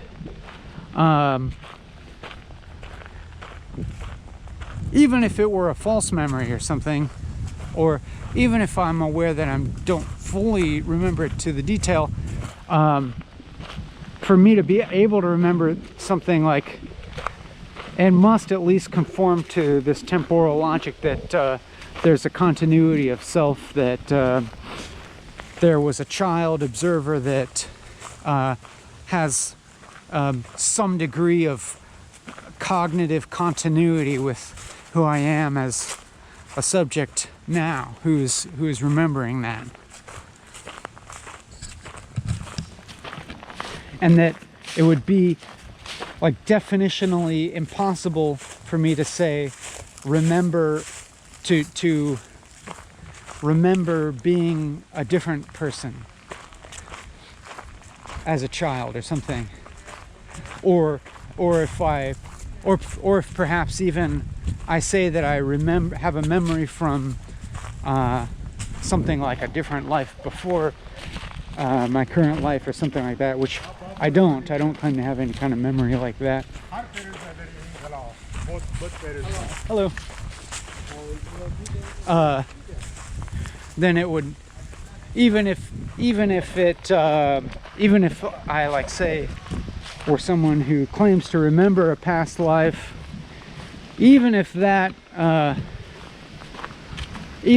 some memory like that came up and it would cause me to question my worldview and to consider the idea of reincarnation or something like that, still it would necessarily conform to a certain logic of continuity of subjecthood.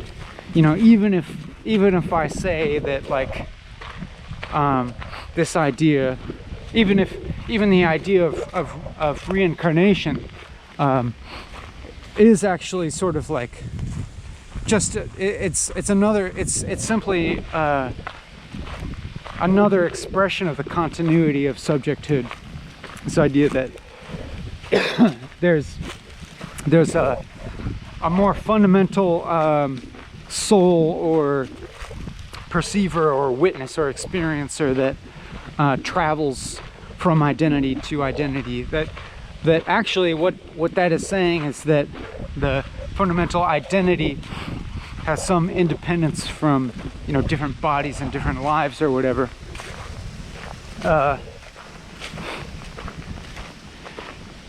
But it still very much conforms to this temporal logic of continuity of identity that is implicit in the idea of memory.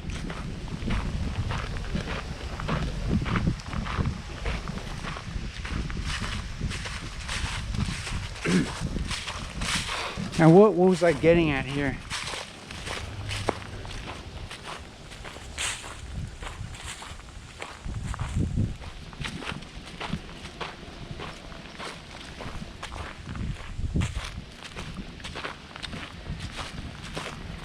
That my point being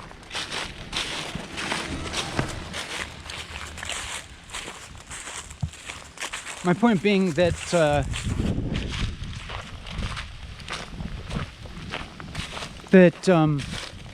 for anything to be registered as a perception, and kind of implicit in all that I'm saying is the notion that what we would normally take as perceptions are dubious as such, and quite often they're more composed of interpretations and memories, or amalgamations of memories, and also simultaneously kind of like expressions of our worldview in the logics that are implicit in anything that we express as being a perception, or even that we might think of internally to ourselves as being a perception.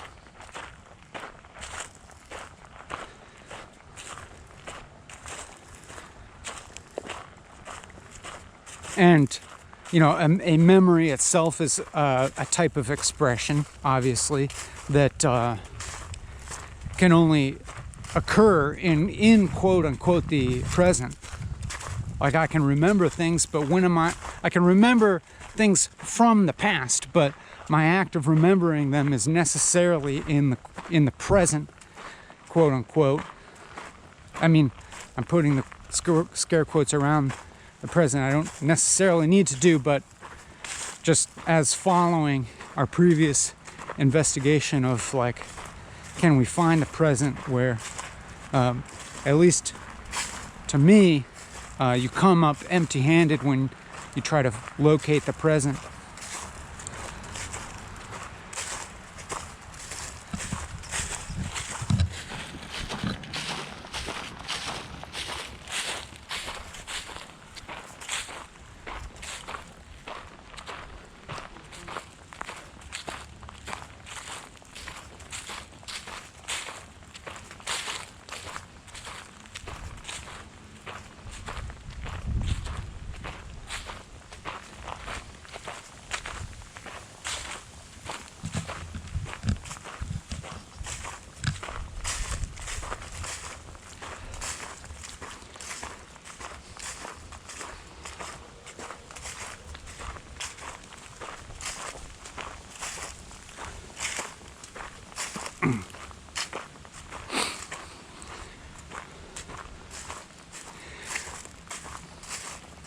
Now, relating back to,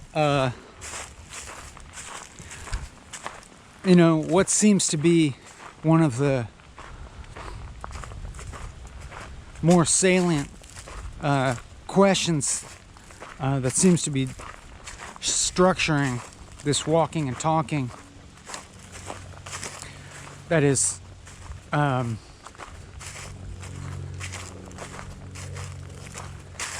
whether there's something like a fundamental experience that you can, for instance, base knowledge off of an experience that's fundamental in the sense of not being unexaminedly constructed on these other these other kind of like assumed components.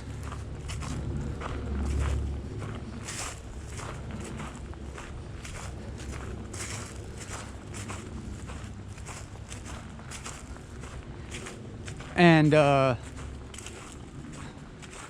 going to continue to suggest that our present experience would continue to suggest that no, there isn't. And I'm obviously aware that the present experience is constituted by a particular restriction of, the imperative to talk continuously. In fact, it almost seems as if we have drifted far. We have drifted far away from acknowledgement and awareness of the way that that particular parameter is structuring this present experience. That is, I've gone on a long time talking here without directly talking about the fact that I am purposefully talking continuously for a duration of time, and that I have not been in direct. I have been, not so direct in my contact with that as a structuring feature of our shared experience here. The fact that I'm kind of compelling myself to continue to speak, and that your continued listening here is probably to some degree based upon your expectation of me to continue speaking.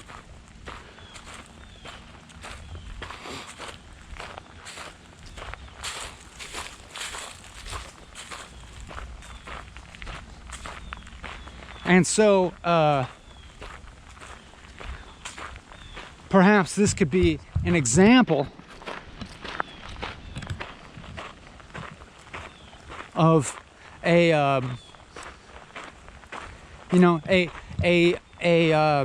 kind of unexamined structure of consciousness that is being rested upon to make certain assertions or perhaps negations of other structures of consciousness, other structures of experience or thought or logic or what have you. That is, it's not that this particular structure, that being the fact that I am walking and talking, which has a particular parameter to it. That's not that we have been like denying that or something, or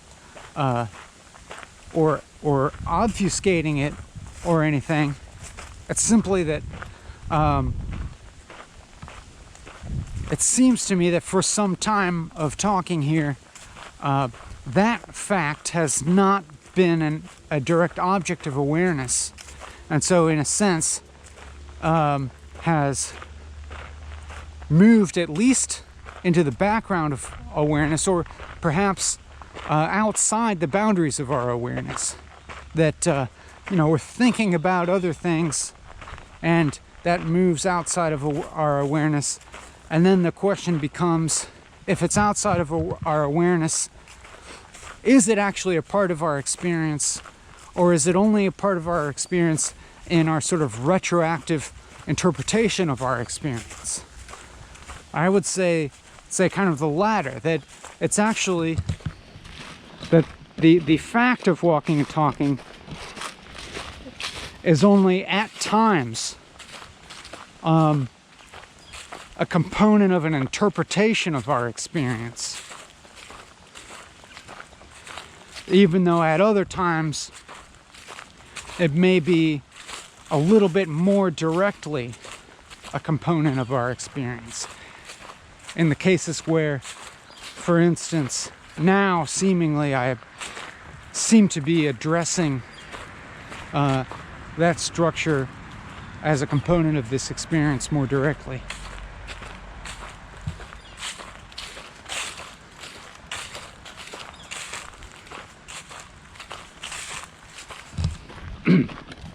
But the point about that being,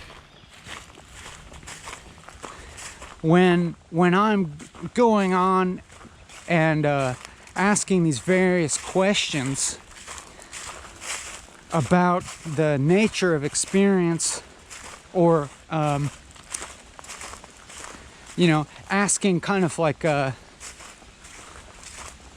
questions about the ontology of experience, is there in fact an ontologically confirmable phenomena, or what have you, as experience, or that constitutes experience. I'm going on and asking questions to that nature,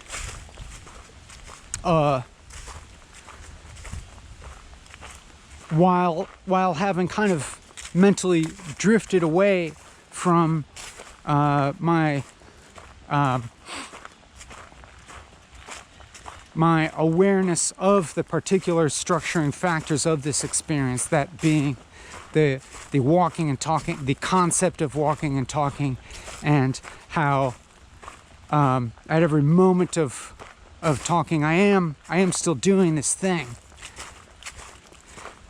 I am fulfilling a particular conceptual criterion on,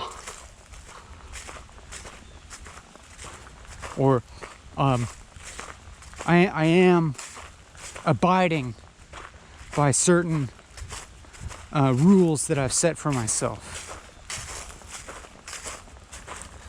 So then there's the question, like, to what extent are these rules that I'm continuously abiding by, that is, to keep talking continuously, and in the normal syntax of the English language, at least that's implicit,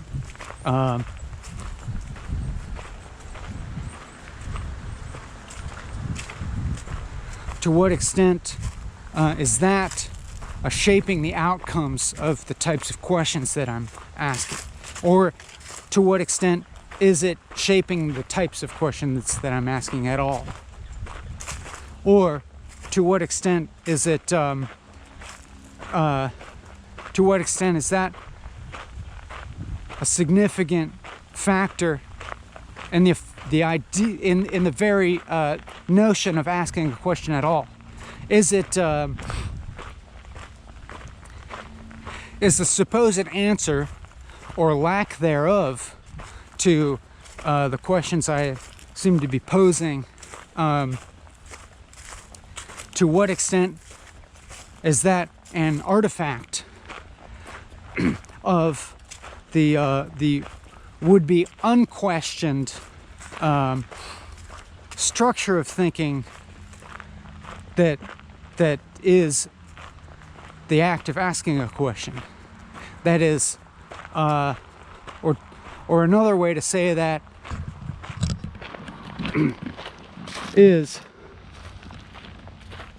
are the seeming contradictions and paradoxes and seeming endlessness that seem to be characteristic of this experience. Are those simply artifacts of or expressions of the linguistic structure in which we are approaching this experience, by which we are shaping this experience? Are those expressions of the supposed logic in itself?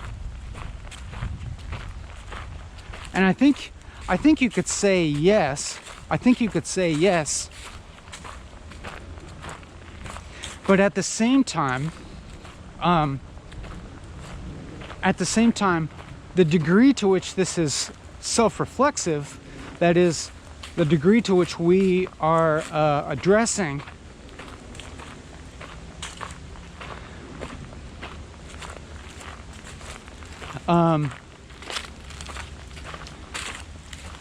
the degree to which we are addressing there just went a big old blue heron. The degree to which we are addressing those structuring factors themselves in a self-reflexive way, intuitively to me, causes us to bleed into the rest of reality. And I mean, I put that somewhat figuratively, and so I'll have to try to clarify that the reflexiveness of this experience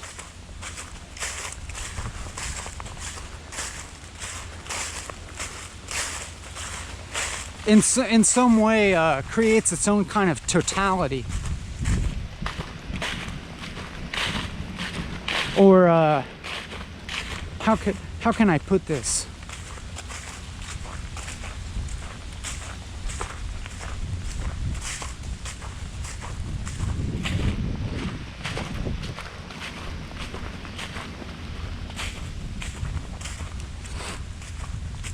That at least in the process of attempting to be thorough in our thinking, is like leading us to the contradictory, like as in Gödel's theorem. Even though, like, I do think that we could not, I do think that I could know nothing of Gödel's theorem, which I think that I did know nothing of Gödel's theorem when I began walking and talking, and would arrive in a similar place of sort of like epistemic and ontologic paradox. And even those categories are limiting, I feel. That is, I think that they are intrinsically linked to each other, and that any thorough understanding of ontology or epistemology intrinsically links them to each other. And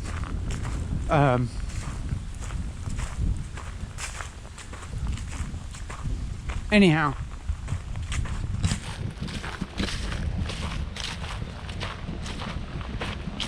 I was saying something like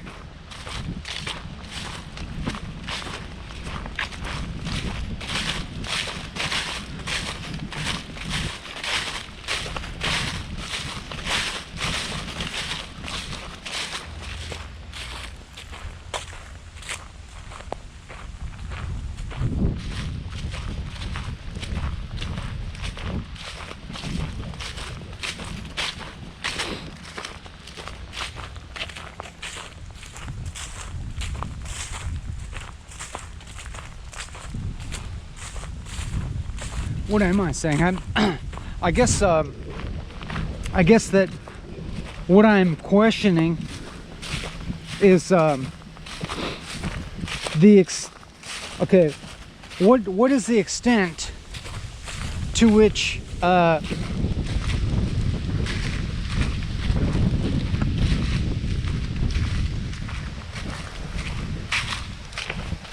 boundaries of this experience are contributing to perhaps some sorts of conclusions or anti-conclusions, as they might be, that would not apply without the boundaries.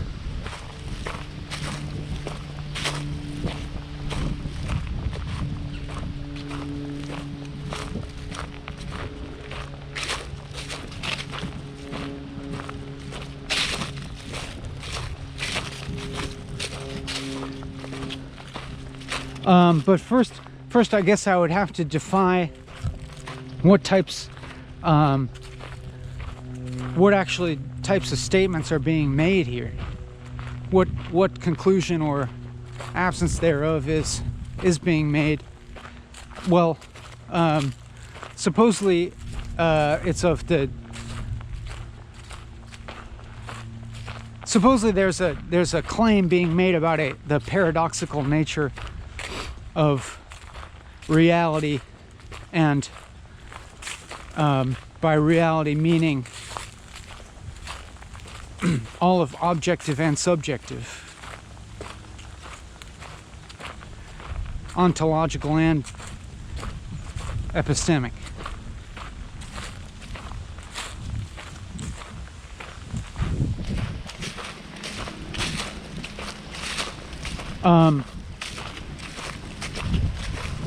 But that in itself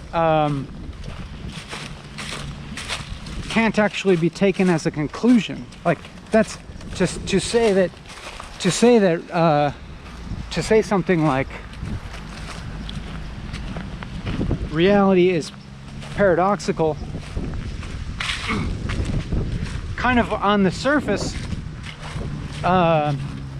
sounds like a type of conclusion, even if it's a conclusion about a sort of inconclusiveness.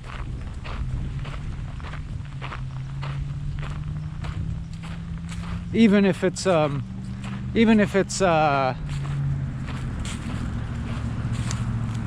statement, it's a statement in the category of propositional truth statements, even if even if it's asserting an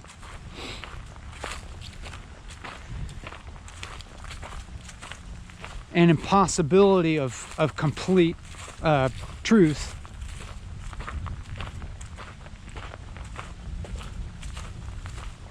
It's also contradicting itself, you know, like especially if I'm saying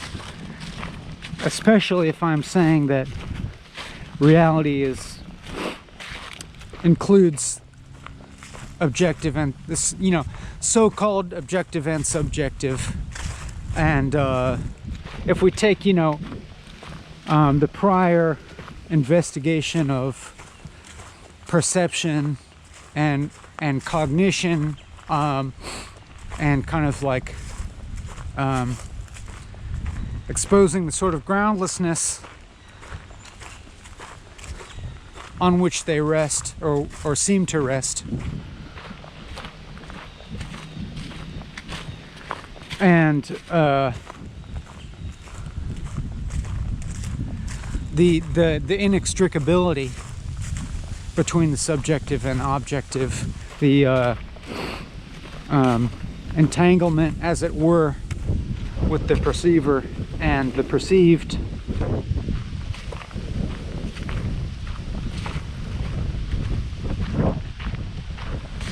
Then you know, necessarily, and I think is strongly implied by everything that I've said, that a description of paradoxical or contradictory would apply equally to the objective and the subjective.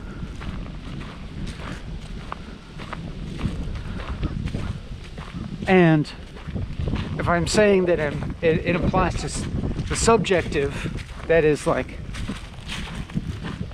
if it's applying to the knower, it's applying, you know, equally across the known and the knower and the knowing as, you know, the bridge between the two. The act of knowing as more fundamental than the known or the knower, because it is this verbal knowing, this processual knowing that is delineating the known from the knower. It is effectively creating the known and creating the knower.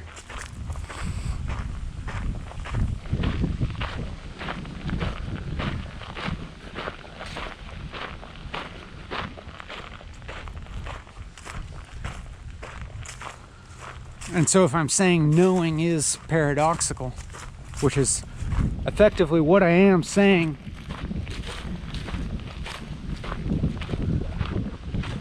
then not only by implication of what I just said, not only taking the implication of what I'm saying and applying it to itself, it is in fact a paradoxical statement that what I just said, but even taking the opposite of the implication, whatever that is, how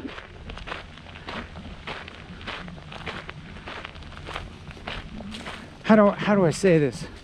If I'm saying, let me start over. I'm saying knowing is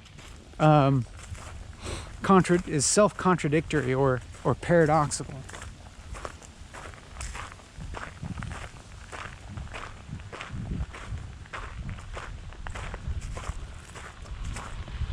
Why am I saying that?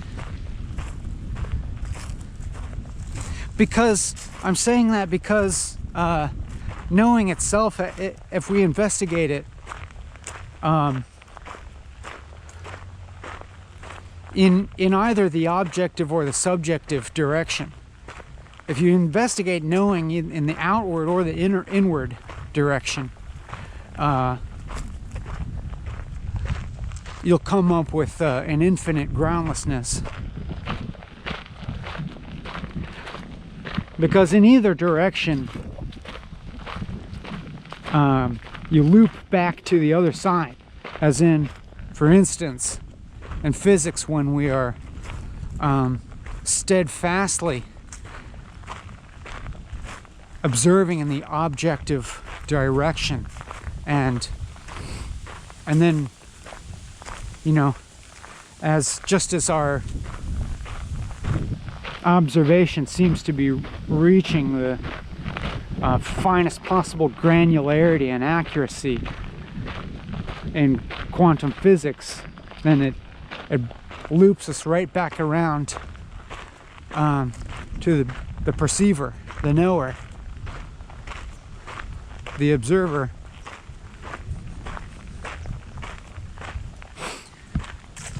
And then conversely, if we go steadfastly in the inward direction of knowing, that is some form of introspection, you know, of like looking who is the knower, who is the perceiver, who is the witness of everything that's observed. You keep coming up with emptiness. You keep coming up with only more content of perception. That is, like, you know, you can start moving, like, okay, first, you know, asking like who is me, the observer. I'll start with my body, you know, I'm identified with a body. But then I quickly realize, oh, actually I'm observing my body, because I see my feet and I feel my feet. Therefore, you know, the observer is not my feet, because I am observing them. And if you cut off my feet, this observer would remain intact. And the same goes with the rest of my body. Like, I'm not any particular part of my body. One could remove it, at least in principle. And I could, what is, the observer could continue. And then, you know, maybe it's my brain, or but then again, I can, at least in principle, you know, part of my brain could be removed, as sometimes is, and there's still some kind of continuity of I that I would refer to. Furthermore, the question of like, oh, I'm the mental process that's going on. But then again, as soon as I say that, then I realize that I've actually observed the mental process that's going on. I'm observing the thoughts that are taking place, whether they be linguistic or otherwise. And as soon as I observe them, then I'm definitionally not identified with that which I've observed. And so, like, what is the observer that, you know, is not constituted by the observed? And it's not anything. It's not in space, because like anything perceived or cognized as having spatial extent is necessarily apart from the supposed center of observation, you know. So it's like the very logic of space, of spatial extension, necessarily implies a central observer that is opposed to the non-central observed. And so to even kind of like operate in spatial logic, or assume or to think in terms of spatial logic, creates duality, at which there's, you know, necessarily some observer who's like, ostensibly this infinitely small location in space that you know, wouldn't necessarily have no spatial extent. And so it's like, so this question comes like, can I spatially locate where I am? And sort of implicitly, it would seem that I'm somewhere inside my skull, looking out of my eyes and hearing through my ear holes, and, you know, talking out of my mouth, and so on and so forth, that I'm like physically somewhere inside my brain. But there's actually you know, the sensory information that would ostensibly lead towards the location of this fades off there. Like, I can't actually see my head, I can't actually see my face, other than in a reflection which is, you know, spatially differentiated from myself. I can't actually see the matter of my brain, you know, without it being surgically removed so I can look at it. But then, you know, they obviously can't remove whatever part of my brain would supposedly be responsible for, you know, the subjective eye, without destroying it, you know. And so I can't, it's like the locus, the location of wherever I am is only at best kind of fuzzily implied by that which is perceived as extending into space. That is, like, the rest of the world. And the rest of the world, the out there, is completely necessary to sort of imply the in here, the location of me. But then furthermore, I'm only just talking in terms of like spatial logic here, because like I can also talk about in terms of temporal logic, because like obviously we are not like, you know, 100% identified with like our self of the past. It's like, you know, me as a child, I was at least a somewhat different person then, who would make different choices about things and saw the world very differently, even if I do perceive some kind of continuity or with a past self. Similar with the future self, we cannot possibly in this moment be identified with our future self, even if we do kind of think of a continuity between ourselves now and a future self. And because, you know, we want to we would like to do things for the future self that are good, you know, make things the best we can make them for the future self, etc., and so on. But ostensibly we are identified, like who the I is in the temporal sense is necessarily the I that's here now. And then, you know, we already went through this notion of now, like it's only kind of fuzzily implied by notions of the past and the future. That is like how to find or locate the now is the best you can seem to do is to say it's not the past and it's not the future, but you can't actually find it. And then so you need the past and the future to imply the now, which means you need that which definitionally you don't identify with.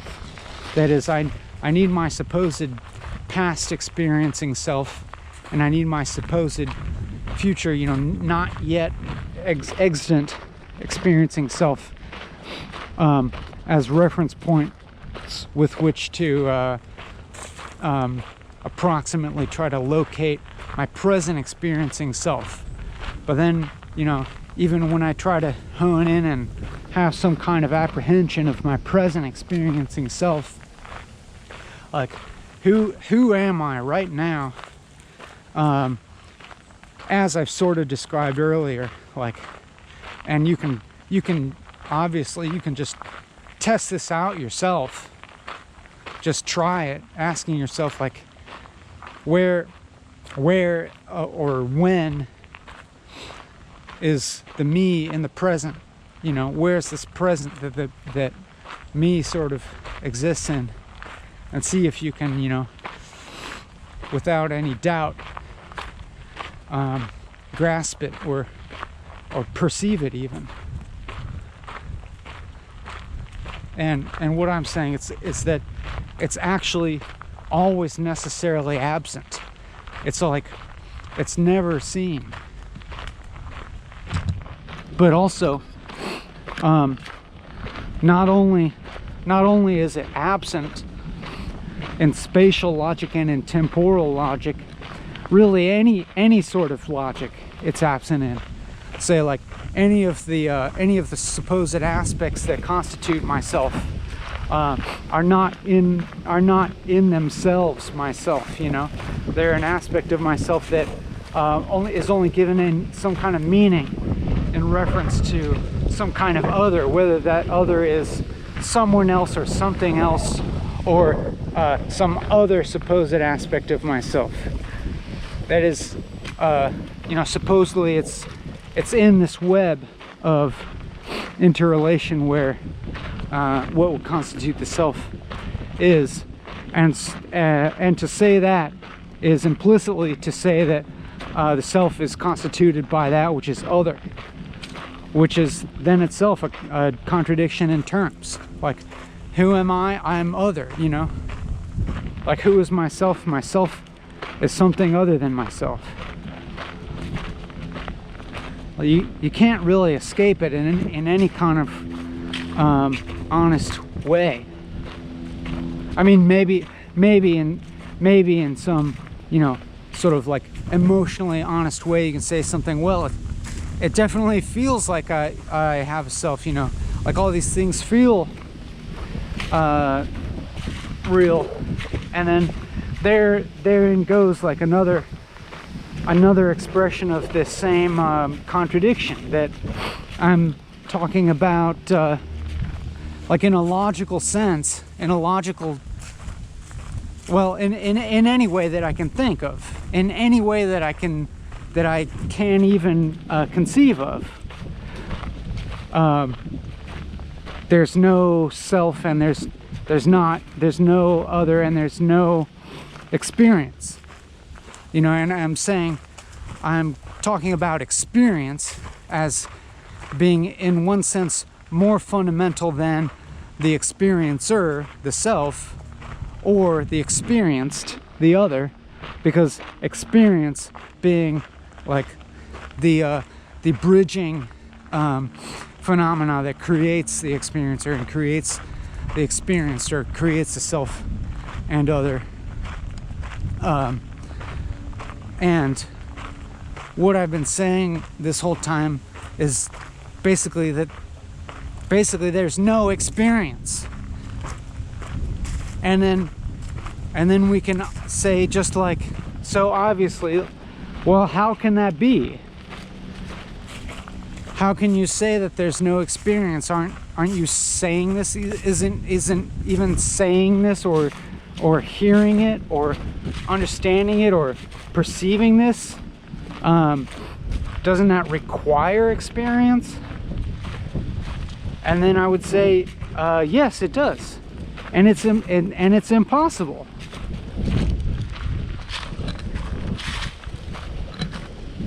Like it's both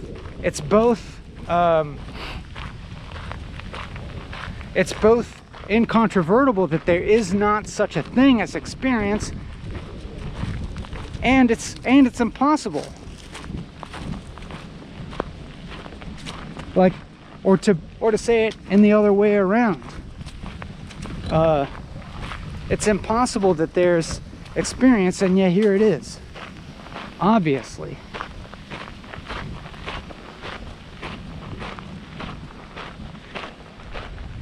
And it's like, you can just simply extend this to everything else. I mean, you don't extend it blindly, but extend it in a way, in a critical way where you know, just ask yourself whether it's true, like the existence of a world.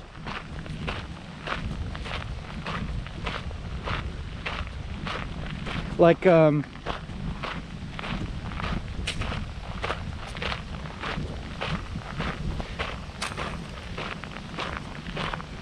to ask yourself about the possibility of the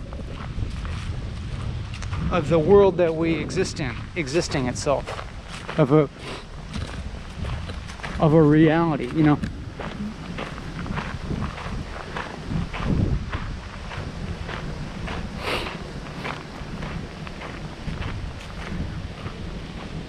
And of course,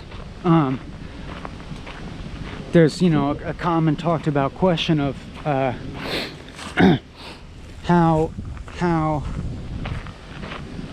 mind-bogglingly unlikely it is for there to be not only just like a planet that has all of the necessary conditions for something like a human consciousness to exist upon, but furthermore, the question of the likelihood of a cosmos existing. And by cosmos, I just mean simply all of reality. Anything that can be said to be real, constituting reality, no more, no less.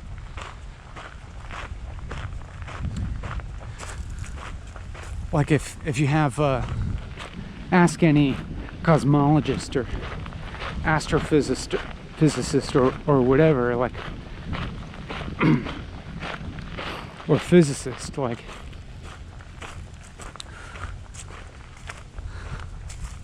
what's the likelihood of the cosmos coming into being in a particular way that allows for consciousness at all? And of course, this is an extreme, the very framing of this question is highly biased, because the very framing of the question is coming from completely a scientific materialist, or physicalist framing of reality.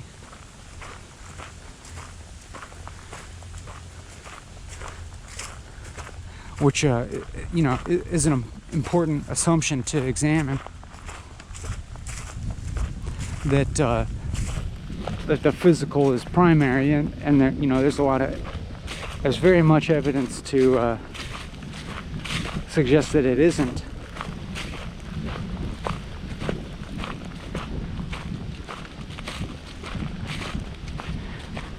And most of the time, the answer you would get would take some form of the anthropic principle. Or maybe there's a different word for it. The notion that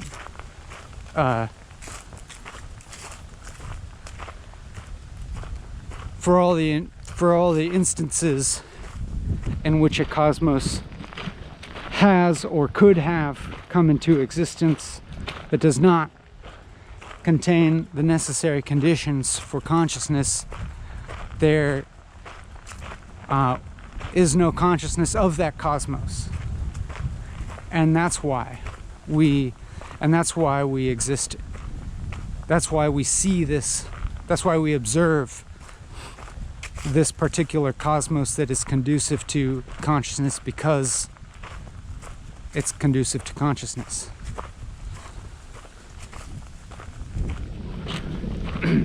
But even though the basis of that question is a scientific physicalism, that is, the idea that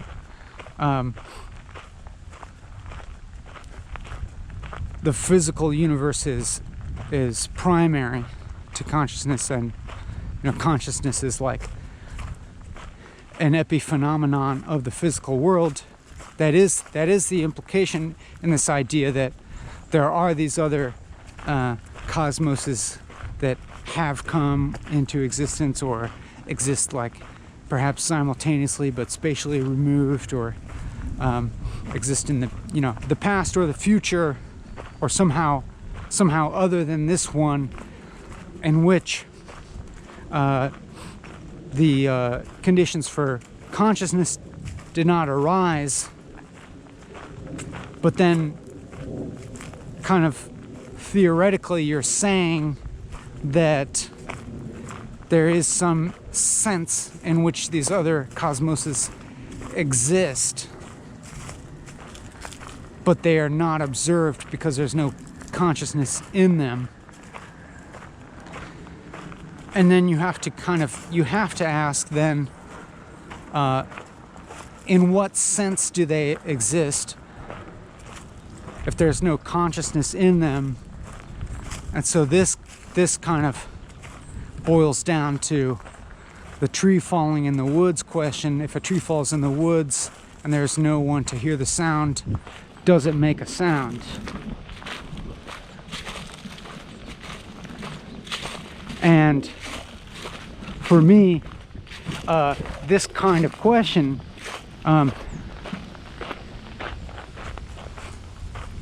the answer circulates. The answer necessarily circles back into the central mechanism of perceiving or experience itself. Like, you have to, like, if I'm thinking to what extent do these other like potential or hypothetical universes exist in which there's no perception to observe them? In what sense do they exist? And it's like the only sense that they exist is in this kind of imagined realm of me or us or the world or some segment of scientific community or the contingent of people who actually think about the question. These other universes only exist in our minds. That is, we're only theorizing of them based upon a logic which we have derived from the only universe that we can supposedly experience, that being ours, and then we're projecting the logic of the universe in which there is consciousness into this hypothetical universe in which there is no consciousness, and then we're projecting on it this quality of existing, but existing is actually only a feature of you know, our understood universe. Like the notion of existence itself.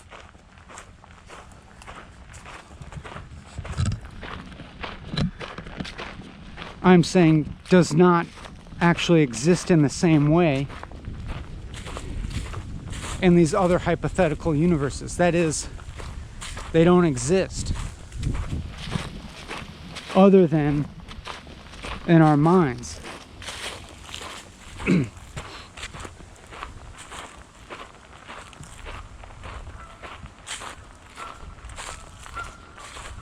If they're not perceived or experienced in any way, you know.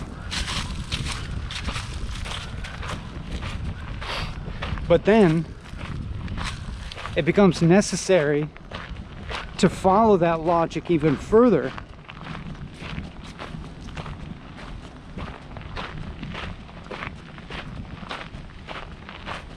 and apply it to, you know, even hypothetical aspects of our own reality that are not observed, so to speak.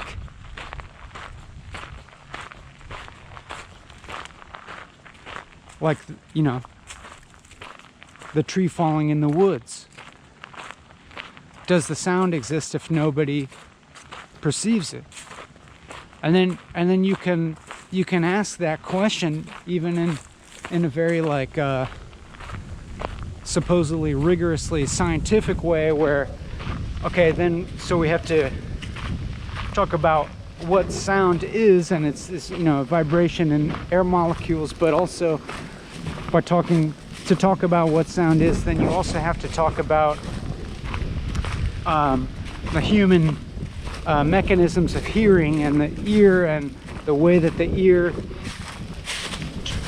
translates and transmogrifies not all vibrations in the air, but a particular type of vibrations in the air, a particular range of regular vibrations into air, into a type of information that then is like interpreted by the brain into having you know, any kind of sensed existence, you know.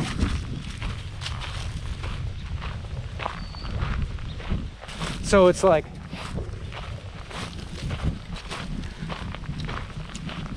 to give the most honest answer about whether a tree falling in the wood with nobody hearing it makes a sound, I think you have to say no, it doesn't. But then that answer no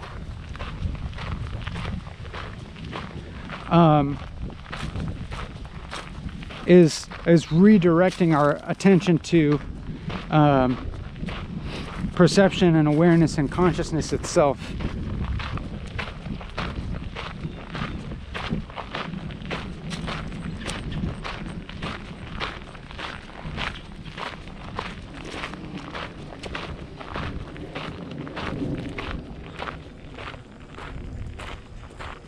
And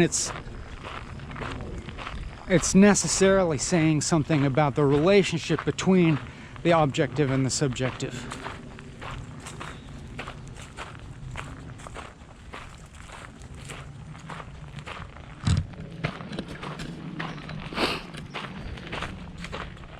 When people talk about multiverse theory as being, you know, one interpretation of quantum physics, this idea that every time a phenomenon manifests in one particular way and not the other, that reality branches from itself and continues on every possible pathway. I think this is a grave obfuscation and misunderstanding to think of a multiverse, where, you know, in some other there's an unlimited number of alternate universes in which everything that potentially happens differently manifests as a different universe. I think this is a distraction and fantasy, and completely missing the point, because you have to examine even the premise of the potentiality for things to manifest otherwise than they are. And so when you look at quantum mechanics, you do see that, yes,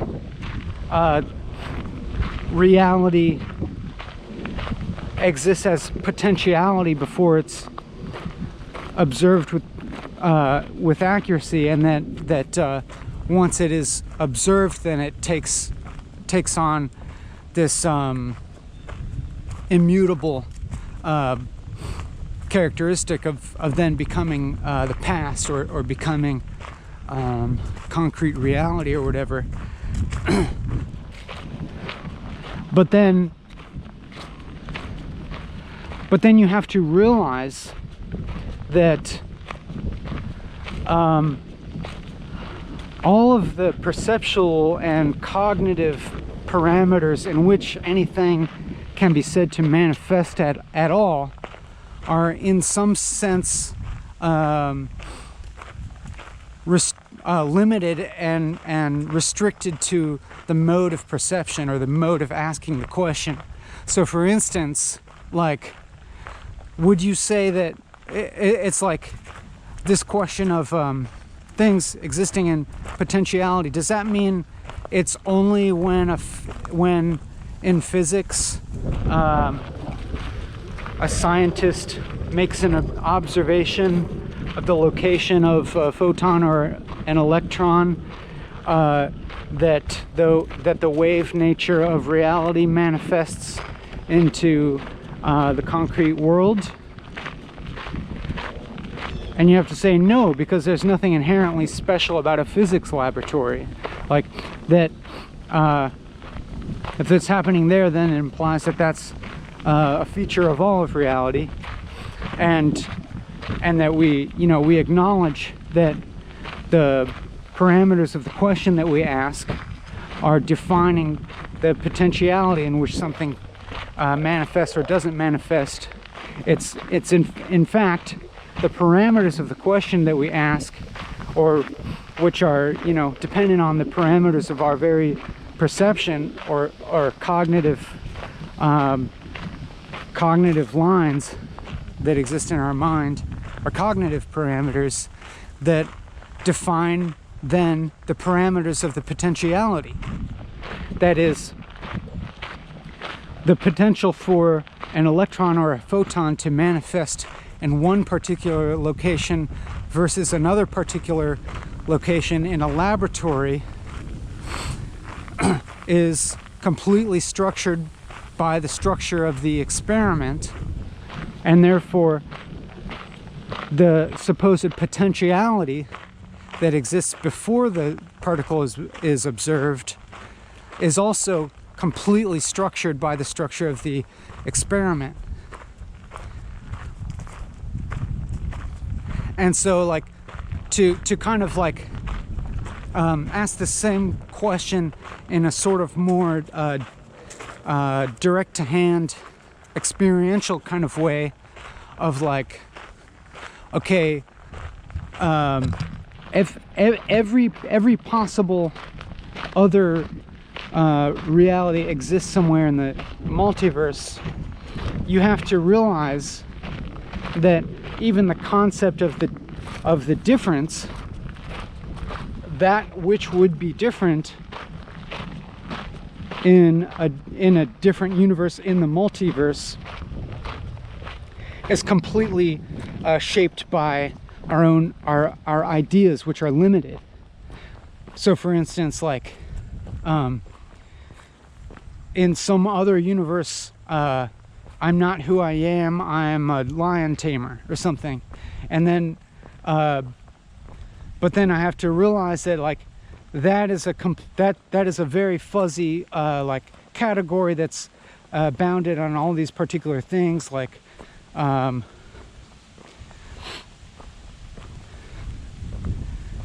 like I would have to like delineate all these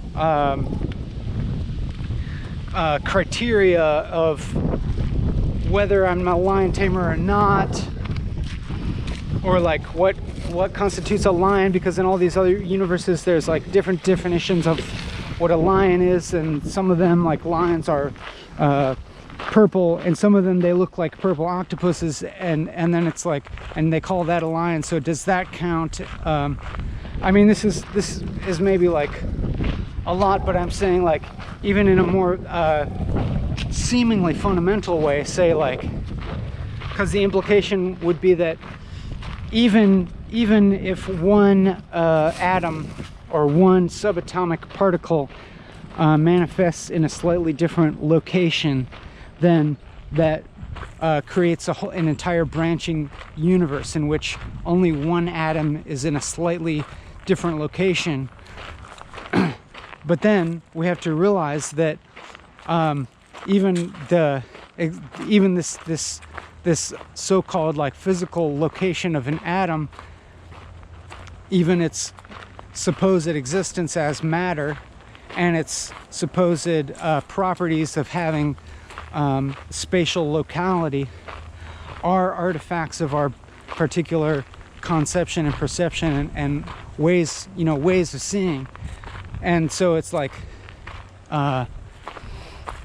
it is infinite. There would necessarily be infinite degrees of an infinity for how many universes would be. There would be an infinite infinity of universes, and within any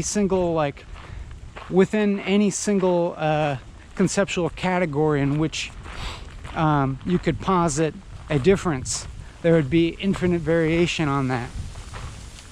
So there's like infinite levels of infinity of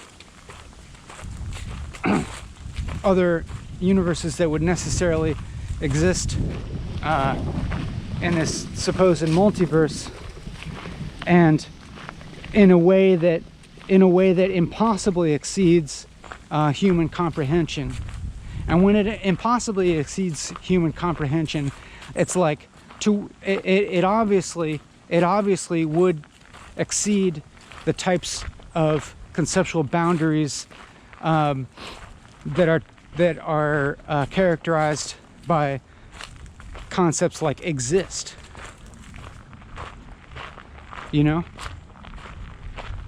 It'd be kind of like saying, like, there's infinite universes in which nothing exists.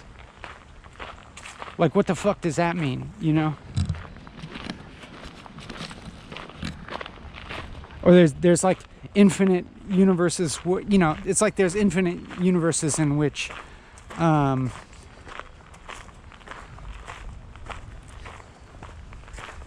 there's no perception or whatever. Like, what does that mean?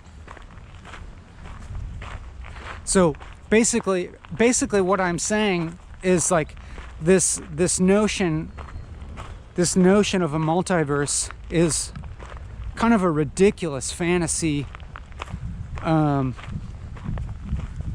that's like entirely dependent on a conception of reality that we know is incredibly limited.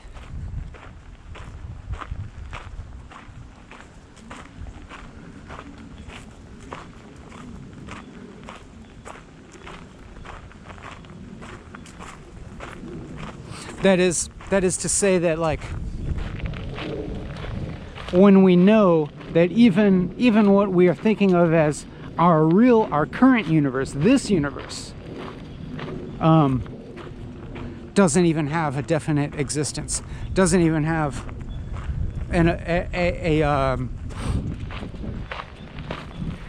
you know, inherently intrinsic existence apart from the perceiver. It's like this universe doesn't even exist as such. And so what are you going to base this like propositional existence of alternate universes on? It's like the multiverse interpretation of quantum mechanics is going in the total wrong direction. Like, you know, the quantum mechanics doesn't imply all these multiple universes. It implies the absence of even this universe. Give me a fucking break.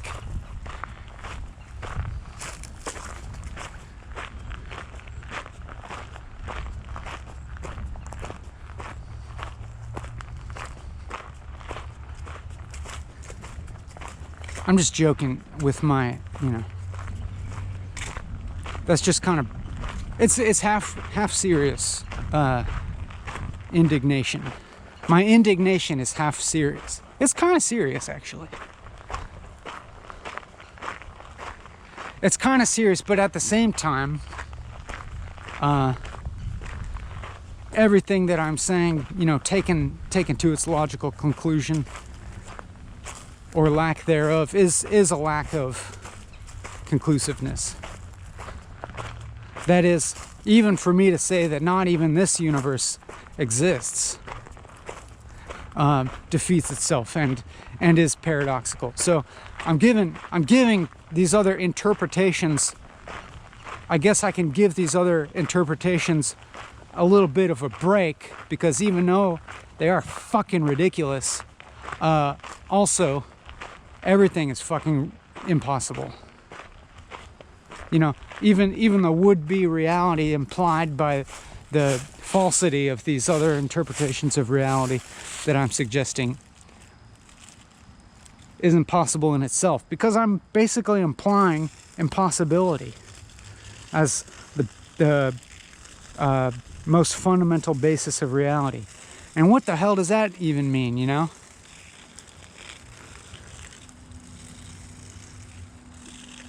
It's sort of like the Hitchhiker's Guide to the Galaxy in the end, where it's like the answer is 46 or whatever, and then what's the question? And then the question is a math equation that's wrong. That isn't even 46. It's like that. Oh, hey, garter snake. I was kind of hoping I would see a snake.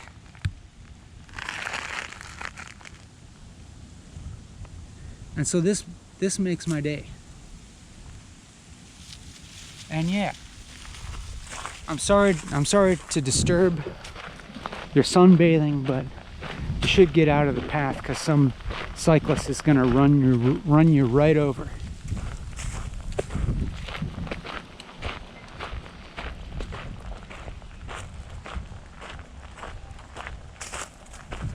See what I'm saying about the perception of a path?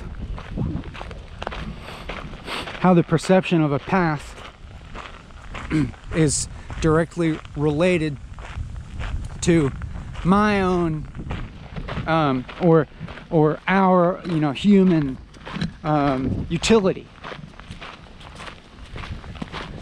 The garter snake has a different version of utility. The garter snake is built physically different. Its subjectivity, we can posit it has some, because of its resemblance to our own physicality.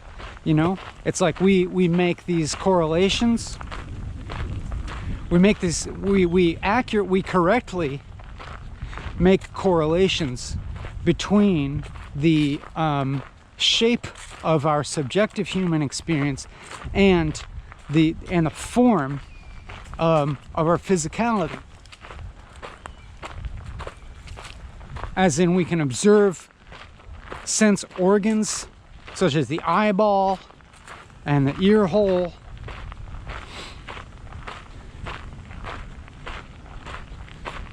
and accurately observe the correlations with, you know, the forms of those things and the way that we sense.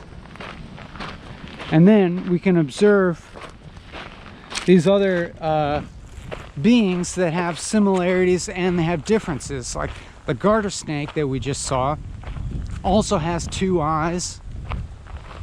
It also has ears, but they're different kind of ears that are sort of like on the outside of its head. They're not like, I think they're not like embedded in these canals like ours are. They have physical sensation, but it's pretty different than ours because snakes, their body makes so much contact with the ground, unlike ours, that a very large degree of their sensory experience is vibrational from the ground, which is, you know, useful to them. They can sense, you know, potential predators or potential prey through vibrations in the ground. That's very useful. And so it's like the shape of their perceived world is along slightly different parameters, but not entirely foreign to our own. And how do I know that? I can't actually occupy the subjectivity of a snake, but I can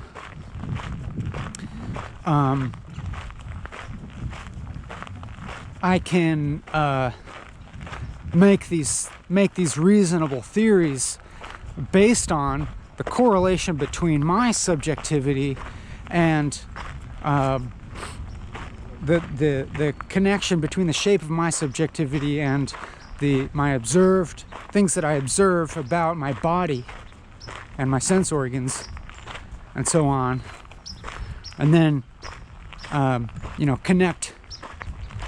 see the similarity between my body and the snake's body, but also its differences, and sort of make some kind of educated leap into what the shape of subjectivity for a snake might be kind of like. Even though I can't experience it really, I can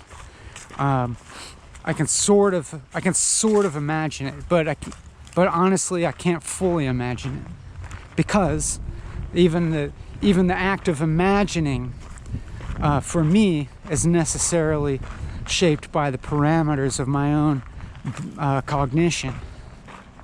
You know what I'm saying? Hello.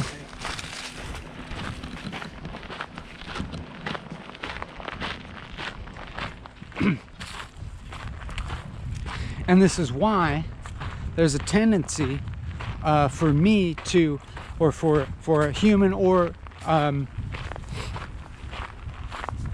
for any locality of perception to necessarily see itself as central. Necessarily. That is, perception or experience, like, you know, even though I've gone through all this time of like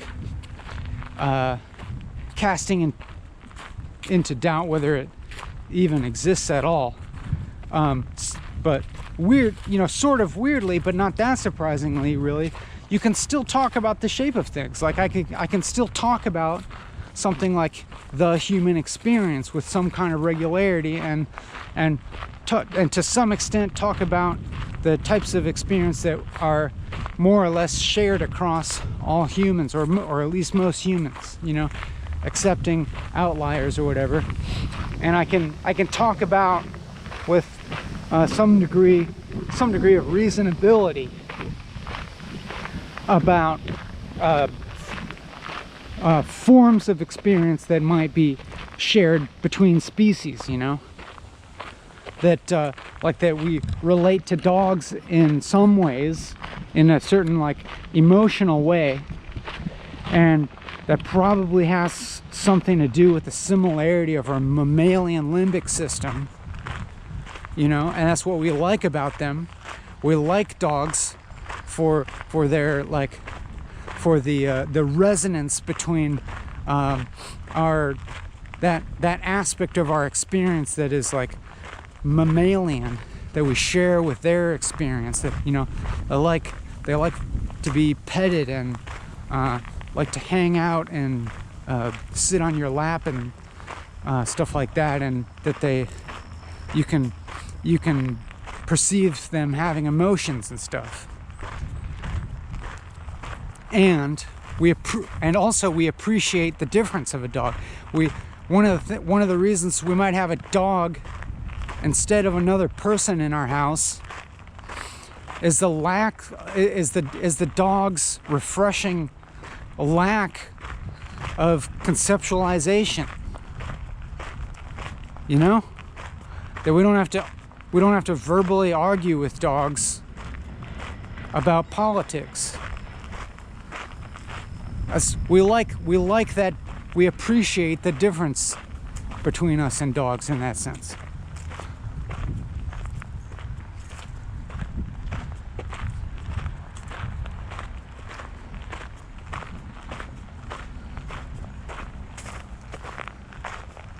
And so, like, when I see a snake, maybe it particularly makes me happy or something when I see reptiles, because I can appreciate, kind of like with a dog, the aspects which it's similar and the aspects in which it's different, and that I sense both in the way that I perceive the relative absence of mammalian type of emotions in a snake. That is, I don't think of the snake as feeling like happy or sad per se, or of like forming like attachment bonds and stuff like that. Like, perhaps there's exceptions to the rule, but generally they're different from mammals in that way. However, I perceive them perceiving, you know? I perceive a reptile perceiving. In a way, there's this other friend of mine who has a good YouTube channel. His name is Ben Gerstein. Ben Gerstein, or Gerstein, Gerstein. And one of the videos is titled Lizard Perceiving, and it's just a video of a lizard just sitting there on a rock, just not really doing anything, just like sitting still, as reptiles are wont to do much of the time. And there's something I like about seeing a reptile, something that's like comforting to me about seeing a reptile that's just simply like perceiving. Like obviously it perceives because it, you know, perceives prey or danger. It runs away from or slithers away from danger or towards prey, and it moves around in order to regulate its body temperature and so on.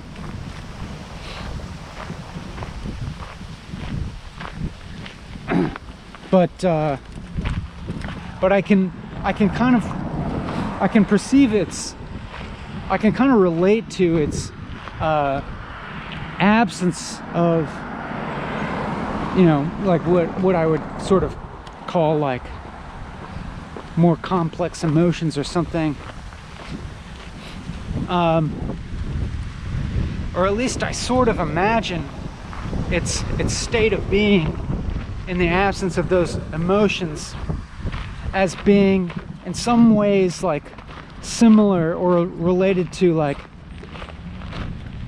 how I might feel in like a total equilibrium of emotion, or like I could be in a particular state where I don't feel like overwhelmingly like happy or sad or like emotionally attached or isolated or something like that. Just sort of like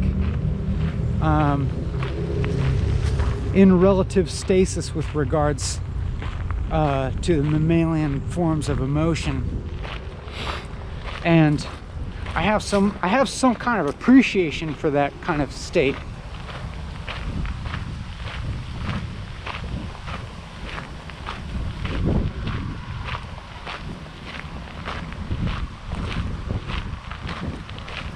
You know, as maybe that conclusion could be drawn from the nature of like the sorts of things that I express publicly, you know, with these 4-hour things that I do.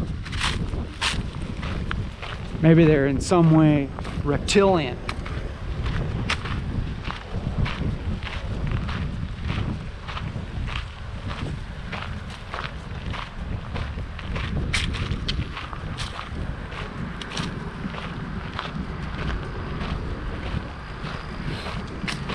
But I think that the point that I was actually trying to make, which is one that I've described before,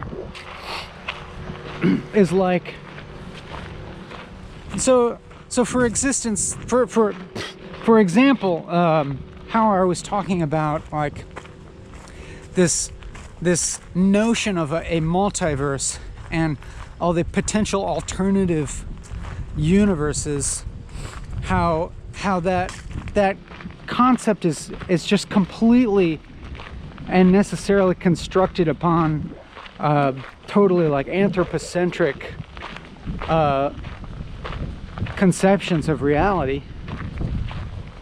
Like you could ask yourself, okay, like if our reality is structured by the shape of our perception, which I think is fairly reasonable thing to say at this point, then wouldn't it be the case that, like, for instance, snakes have a different multiverse than like the human multiverse? And it's weird. It's a little bit like the question of like, do dogs go to heaven or whatever? Like we're on Earth and we're, you know, in the like whatever Christian or monotheistic conception, like we're on Earth and then we go to heaven or hell. Okay, so do dogs go to heaven or to hell? You know, do they have a soul? And then, like, do snakes go to heaven or go to hell? I'm sure, like, you know, the Bible says all kinds of completely ridiculous things about this, or probably just doesn't address the question at all. you know, if there's some biblical scholar out there in the audience, please tell me, do snakes go to heaven? And if they don't, that's no heaven I want to be in.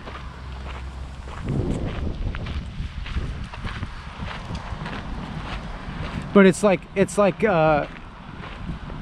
you would have to think then that dogs have their own type of heaven and hell, and their own type of morality, and then snakes would have their own type of heaven and hell. Like it's the same way of saying that. It's the same sort of thing as saying like that this idea of the multiverse is totally anthropocentric, and that like snakes would necessarily have their own multiverse, and then mosquitoes, and then but then it would go even further to say that like snakes that live in Pennsylvania would have a different type of multiverse than the snakes that live in Costa Rica, because those snakes have a different structure of experience, and so on and so forth, like down to infinitely different like dividing lines. But then you realize that even all the dividing lines represent a certain type of perceptual bias.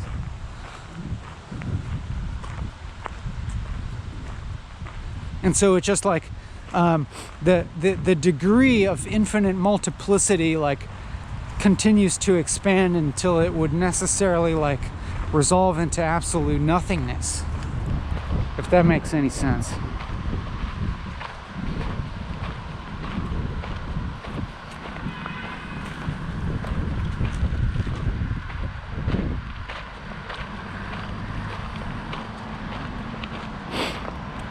Or simply even to say of the, you know, multiverse theory as it's posited, it would be the case that the actual multiplicity of universes would be multiplying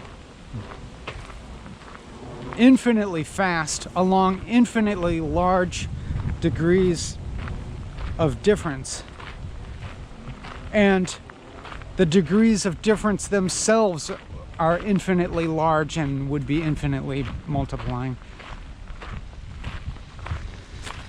And so it would immediately, like, it's like the infinite is so vast that it would immediately resolve into nothingness.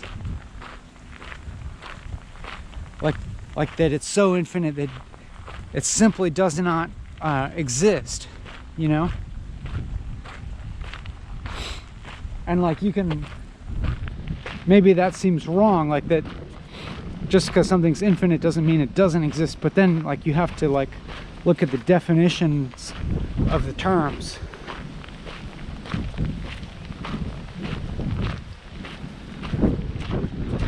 Of like, you know, reality definitionally is everything that is real, no more, no less. And so you definitionally can't say that there's something that exists outside of reality, because to the extent that you say that it exists, then it is real, and then it is a part of reality.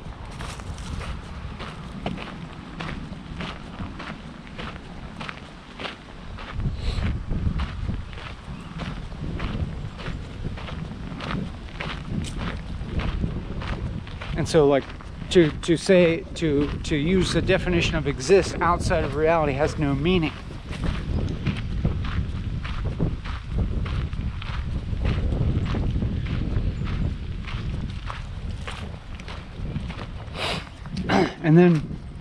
But then to say that there's nothing outside of reality, not even the nothing has a meaning, except as juxtaposed with the something that we're calling reality. And so you can't have a perceiver outside of reality that perceives reality as existing as such. Reality must necessarily be its own intrinsically contained perceiver perceived dichotomy. But when I say dichotomy, I'm implying that it can alternately be viewed as something that is one. Yeah.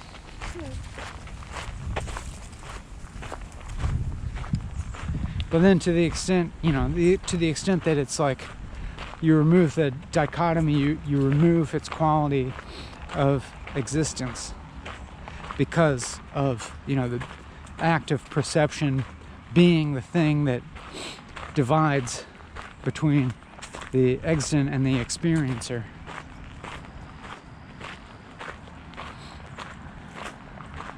However, I feel as if there are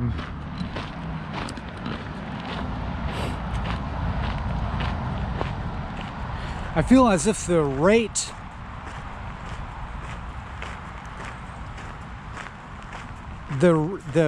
at which we're kind of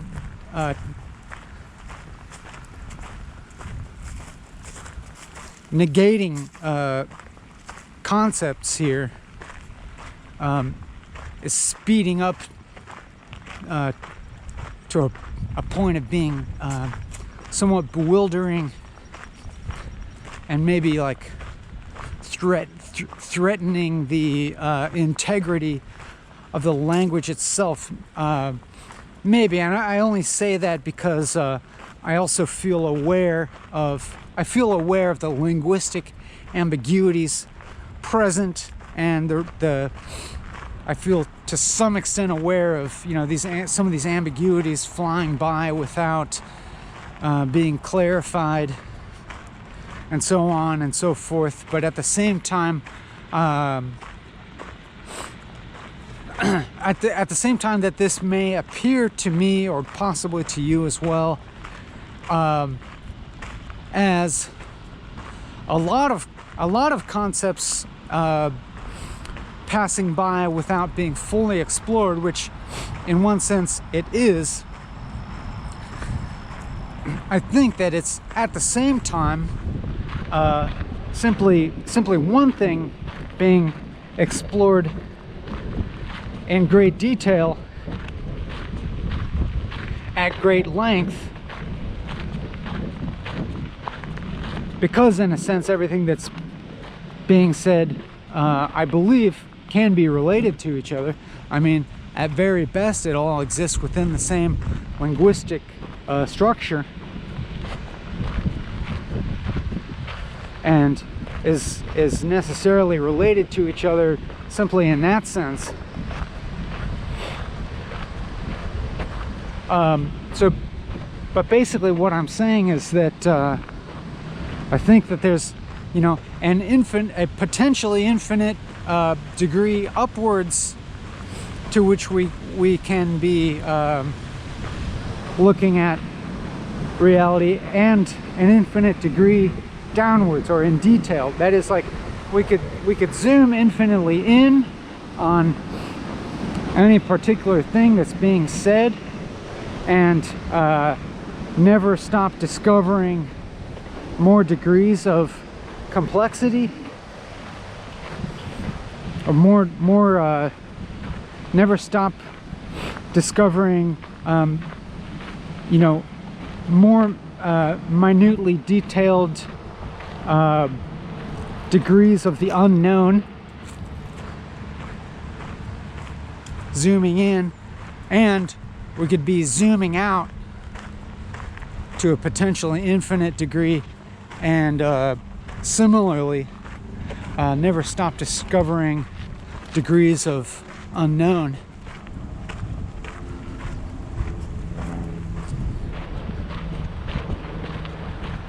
And so any expression whatsoever, or maybe I would even venture to say any experience whatsoever, is in some sense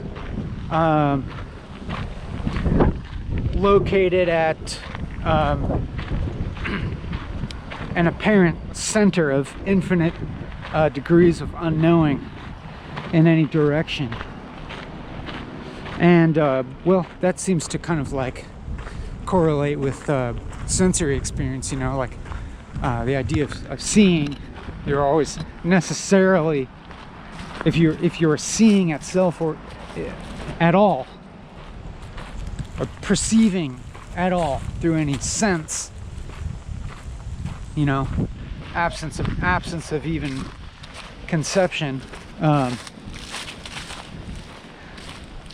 you're necessarily located at a center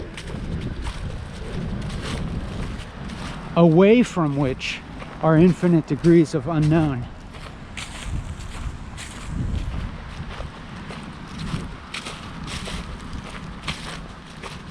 But also, even in the direction inward towards the center, there's infinite degrees of unknown.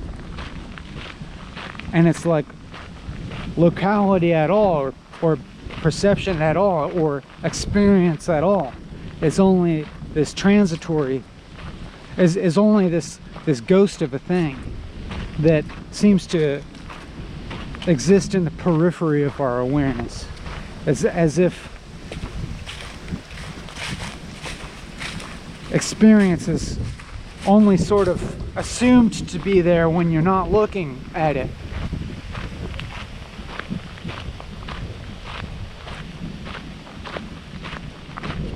It can only be kind of suggested at from something that's not even it. You know what I'm saying? You know what I'm talking about. You're never there.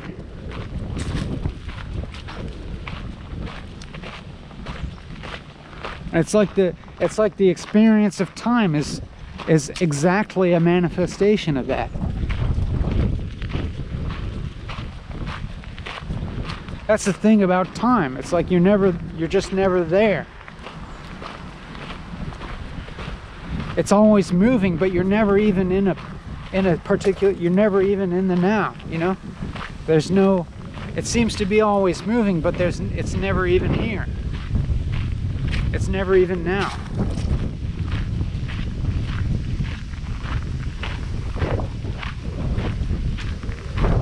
And it can't be now.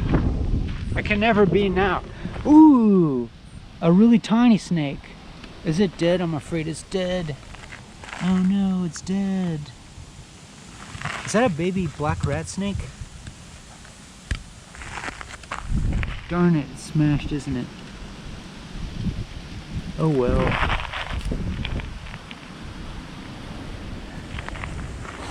Rest in peace, little buddy. I'll try to find solace. I'll try to find solace in the absence of that snake's experience now. The current absence of that snake's experience is so absent that it's not even there. So, like, that's a dead snake to me. That's evidence of previously existing subjectivity that I would rather have evidence of it being a currently subjective entity, with which I could feel some kind of sense of camaraderie, simply in our shared experience of having experience, or seeming to have experience, or of being manifestations of experience. However, the dead snake, I will try to take solace in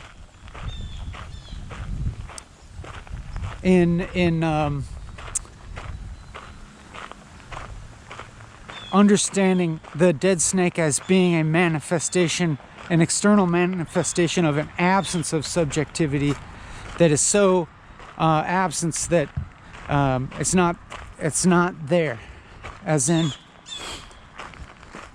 it's only implied by the former subjectivity. That is, in a simpler way to say, it's not suffering anymore. It's no longer pushed and pulled by the various disequilibriums of its corporal existence, you know?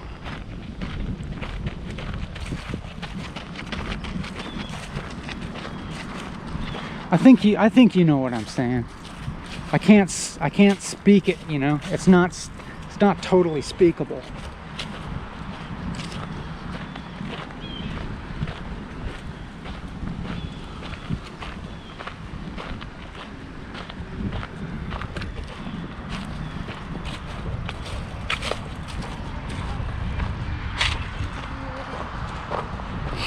Was that a baby black rat snake? Could the herpetologist in the house tell me?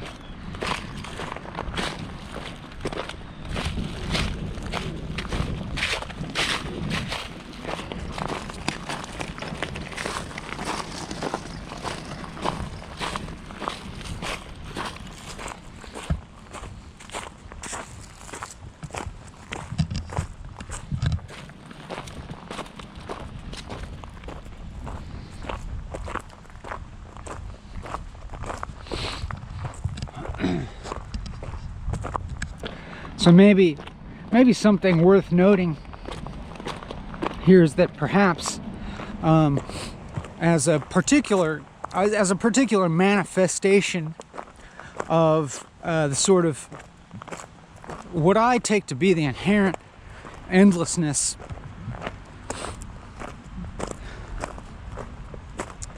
of the inherent endlessness that is a manifestation of the paradoxical nature of knowledge and of being itself, as currently experienced by me in the process of walking and talking, and perhaps experienced to some degree by you as a listener.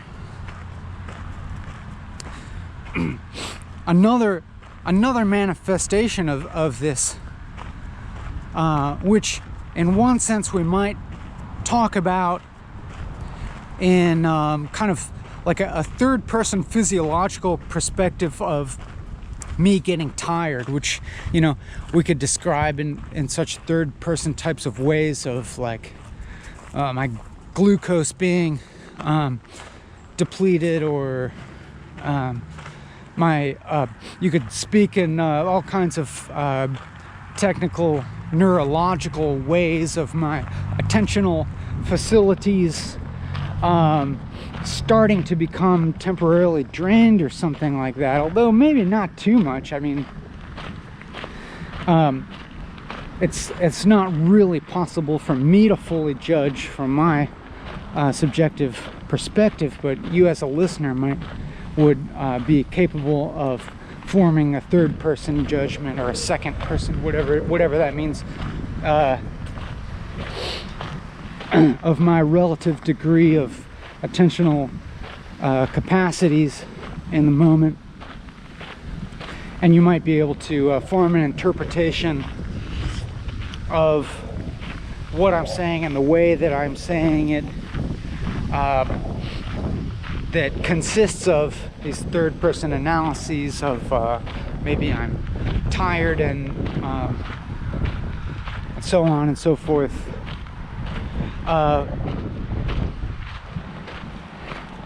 And maybe I could form an interpretation of the content of what I'm saying that way, in that for instance, I'm observing myself speaking about things in ways that are slightly more metaphorical, as in I am speaking about abstract ideas by using metaphors that are kind of more solidly grounded in the specific human experience, that is our relationship to other animals, and so on and so forth. And perhaps that could be evidence of a type of fatigue of the capacity to speak in a more abstractly symbolic language, or it could be evidence, or it could be evidence of, let's say the characteristics of my experience beginning to be informed and shaped more by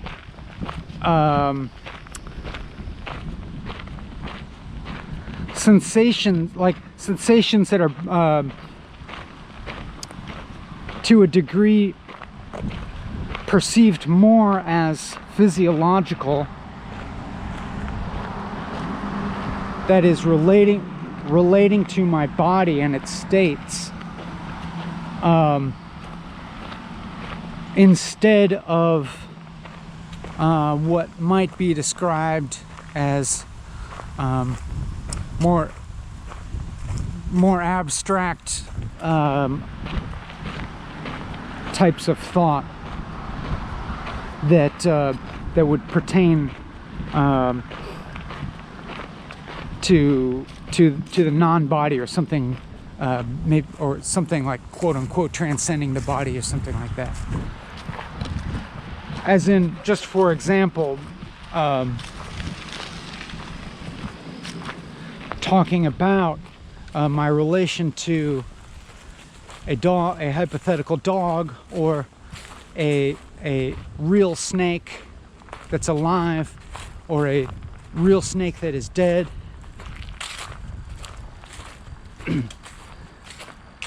And a investigation of the relationship between myself and those perceived entities, or in the case of the dog,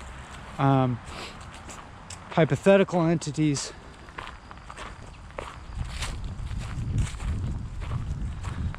or abstract identities, like a dog as an abstract category rather than an individual.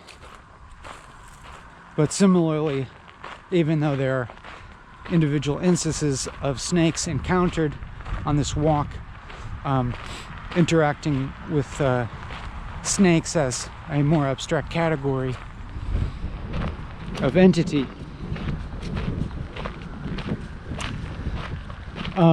that being possibly some sort of artifact of, my attentional faculties starting to be drawn towards the more mundanely physical, in a sense of feeling slightly tired or something. But I actually don't feel particularly tired, maybe slightly physically tired or something like that.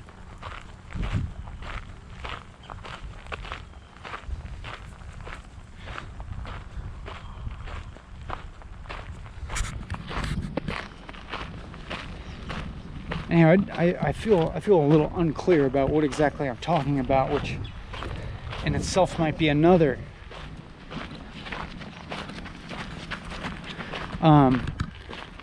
manifestation of these aspects of experience that we could interpret in subjective or objective ways. So for instance, I could in a subjective way be kind of describing something like a lack of feeling, feeling clarity and in my abstract types of thoughts, or experiencing something like a lack of groundedness in the abstract of thoughts. Not that I necessarily am, really, or my subjectively feeling a lower degree of the continuity of my thoughts that I'm expressing as an artifact of a waning capacity for attentional focus brought upon by a physiological depletion.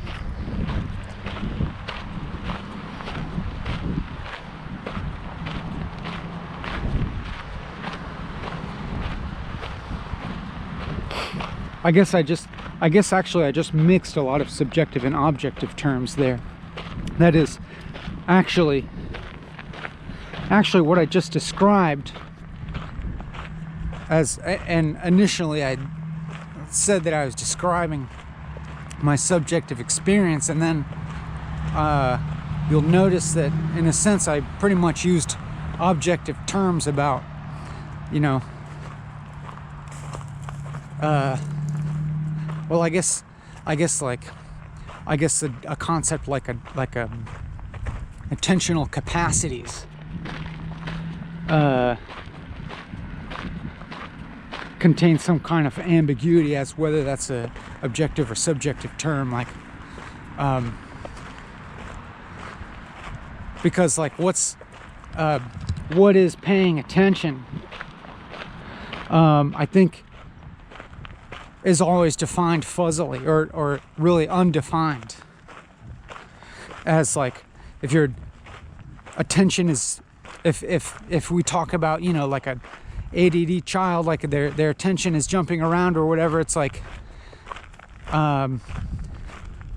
well, their attention might not actually be moving, it's not moving along the parameters that you want it, that you as the adult want it to move on, you know? Like the child's attentional awareness, the child's attention may actually be steadfastly focused on what might be described as more physiological information, you know, of having like physical energy to want to jump around and move around and go play outside or whatever, whereas you want it, you know, the teacher wants it to be on history or whatever it is.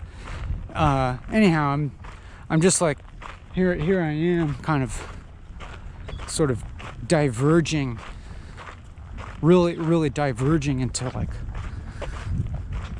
some sort of like applied something or other, which strikes me as distasteful for some reason, but slightly amusing.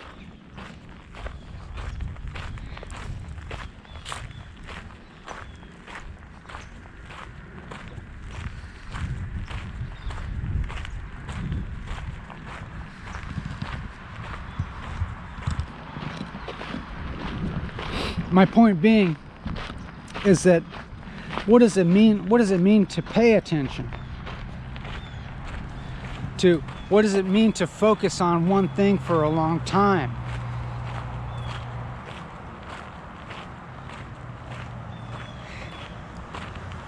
Versus the opposite of being unfocused, you know? It's like, what am I doing? Is what I'm doing focused? Or is it completely meandering and unfocused? And the answer to that question, I think, depends on what you interpret as being the subject matter, what you interpret as being the object of focus.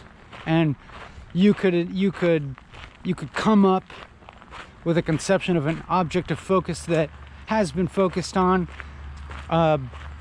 perfectly the entire time, which is, you know, the contents of my own awareness, or something like that, or a self-reflexive self-reporting or something like that. Or you could conceive of parameters of subject matter that have been wildly traversed in no regular fashion. If you have a particular structure in your mind about what constitutes the limits of one subject matter into the next, it depends on where you're drawing the boundaries of your categories of subject matter as to whether there is focus or not.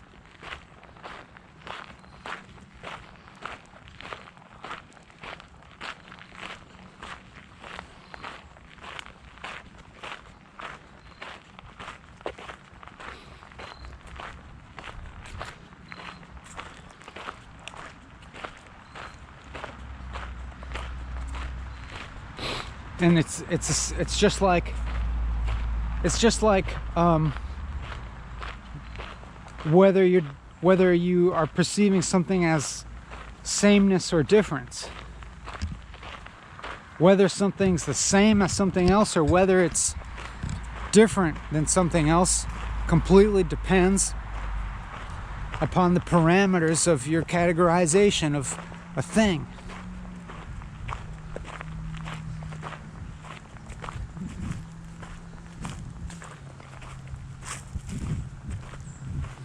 But just, you can put that in less abstract terms, just like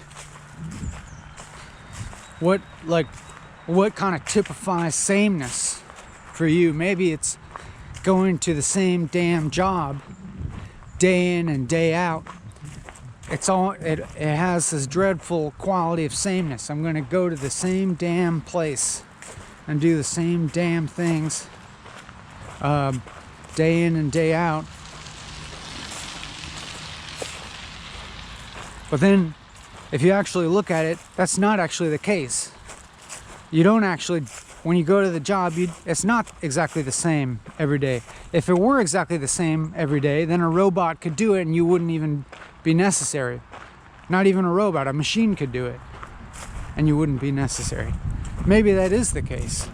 Maybe a machine could do it and you are not necessary, but you're there nonetheless, day after day. But even if you are doing, the exact same physical motion, even if you're loading boxes from one conveyor belt onto a different conveyor belt over and over again all day, there's still difference from going in. There's a difference between Friday and Monday. Even though you're doing the same damn thing, it's a different experience on Friday than it was on Monday, than it was on Wednesday, and it's a different experience after 5 years of doing it than after 1 month of doing it. You know what I'm talking about.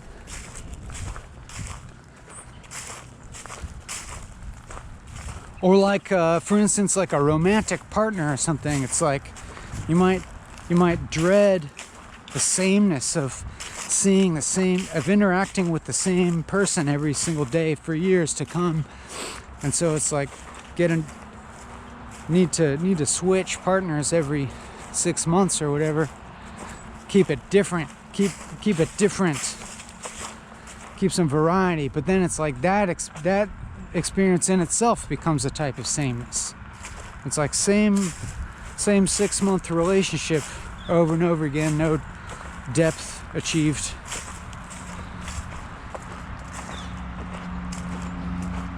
We're getting into the applied here, which is maybe further evidence of my tiredness.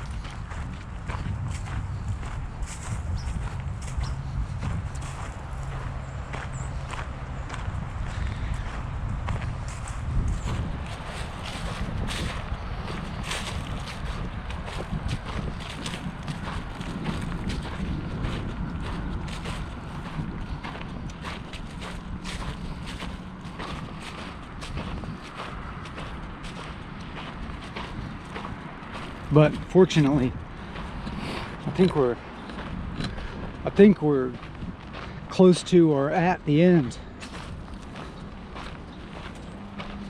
of our temporal requirement, and imminently I'll cease this jibber jabber, and then at the cessation, after the terminus of this particular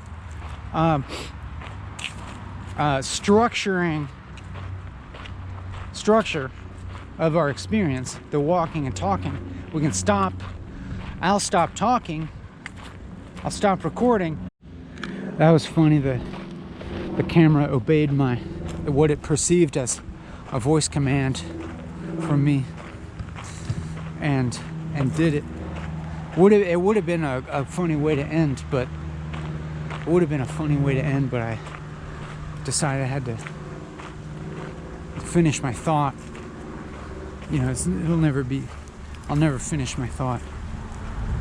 But I'm gonna stop talking.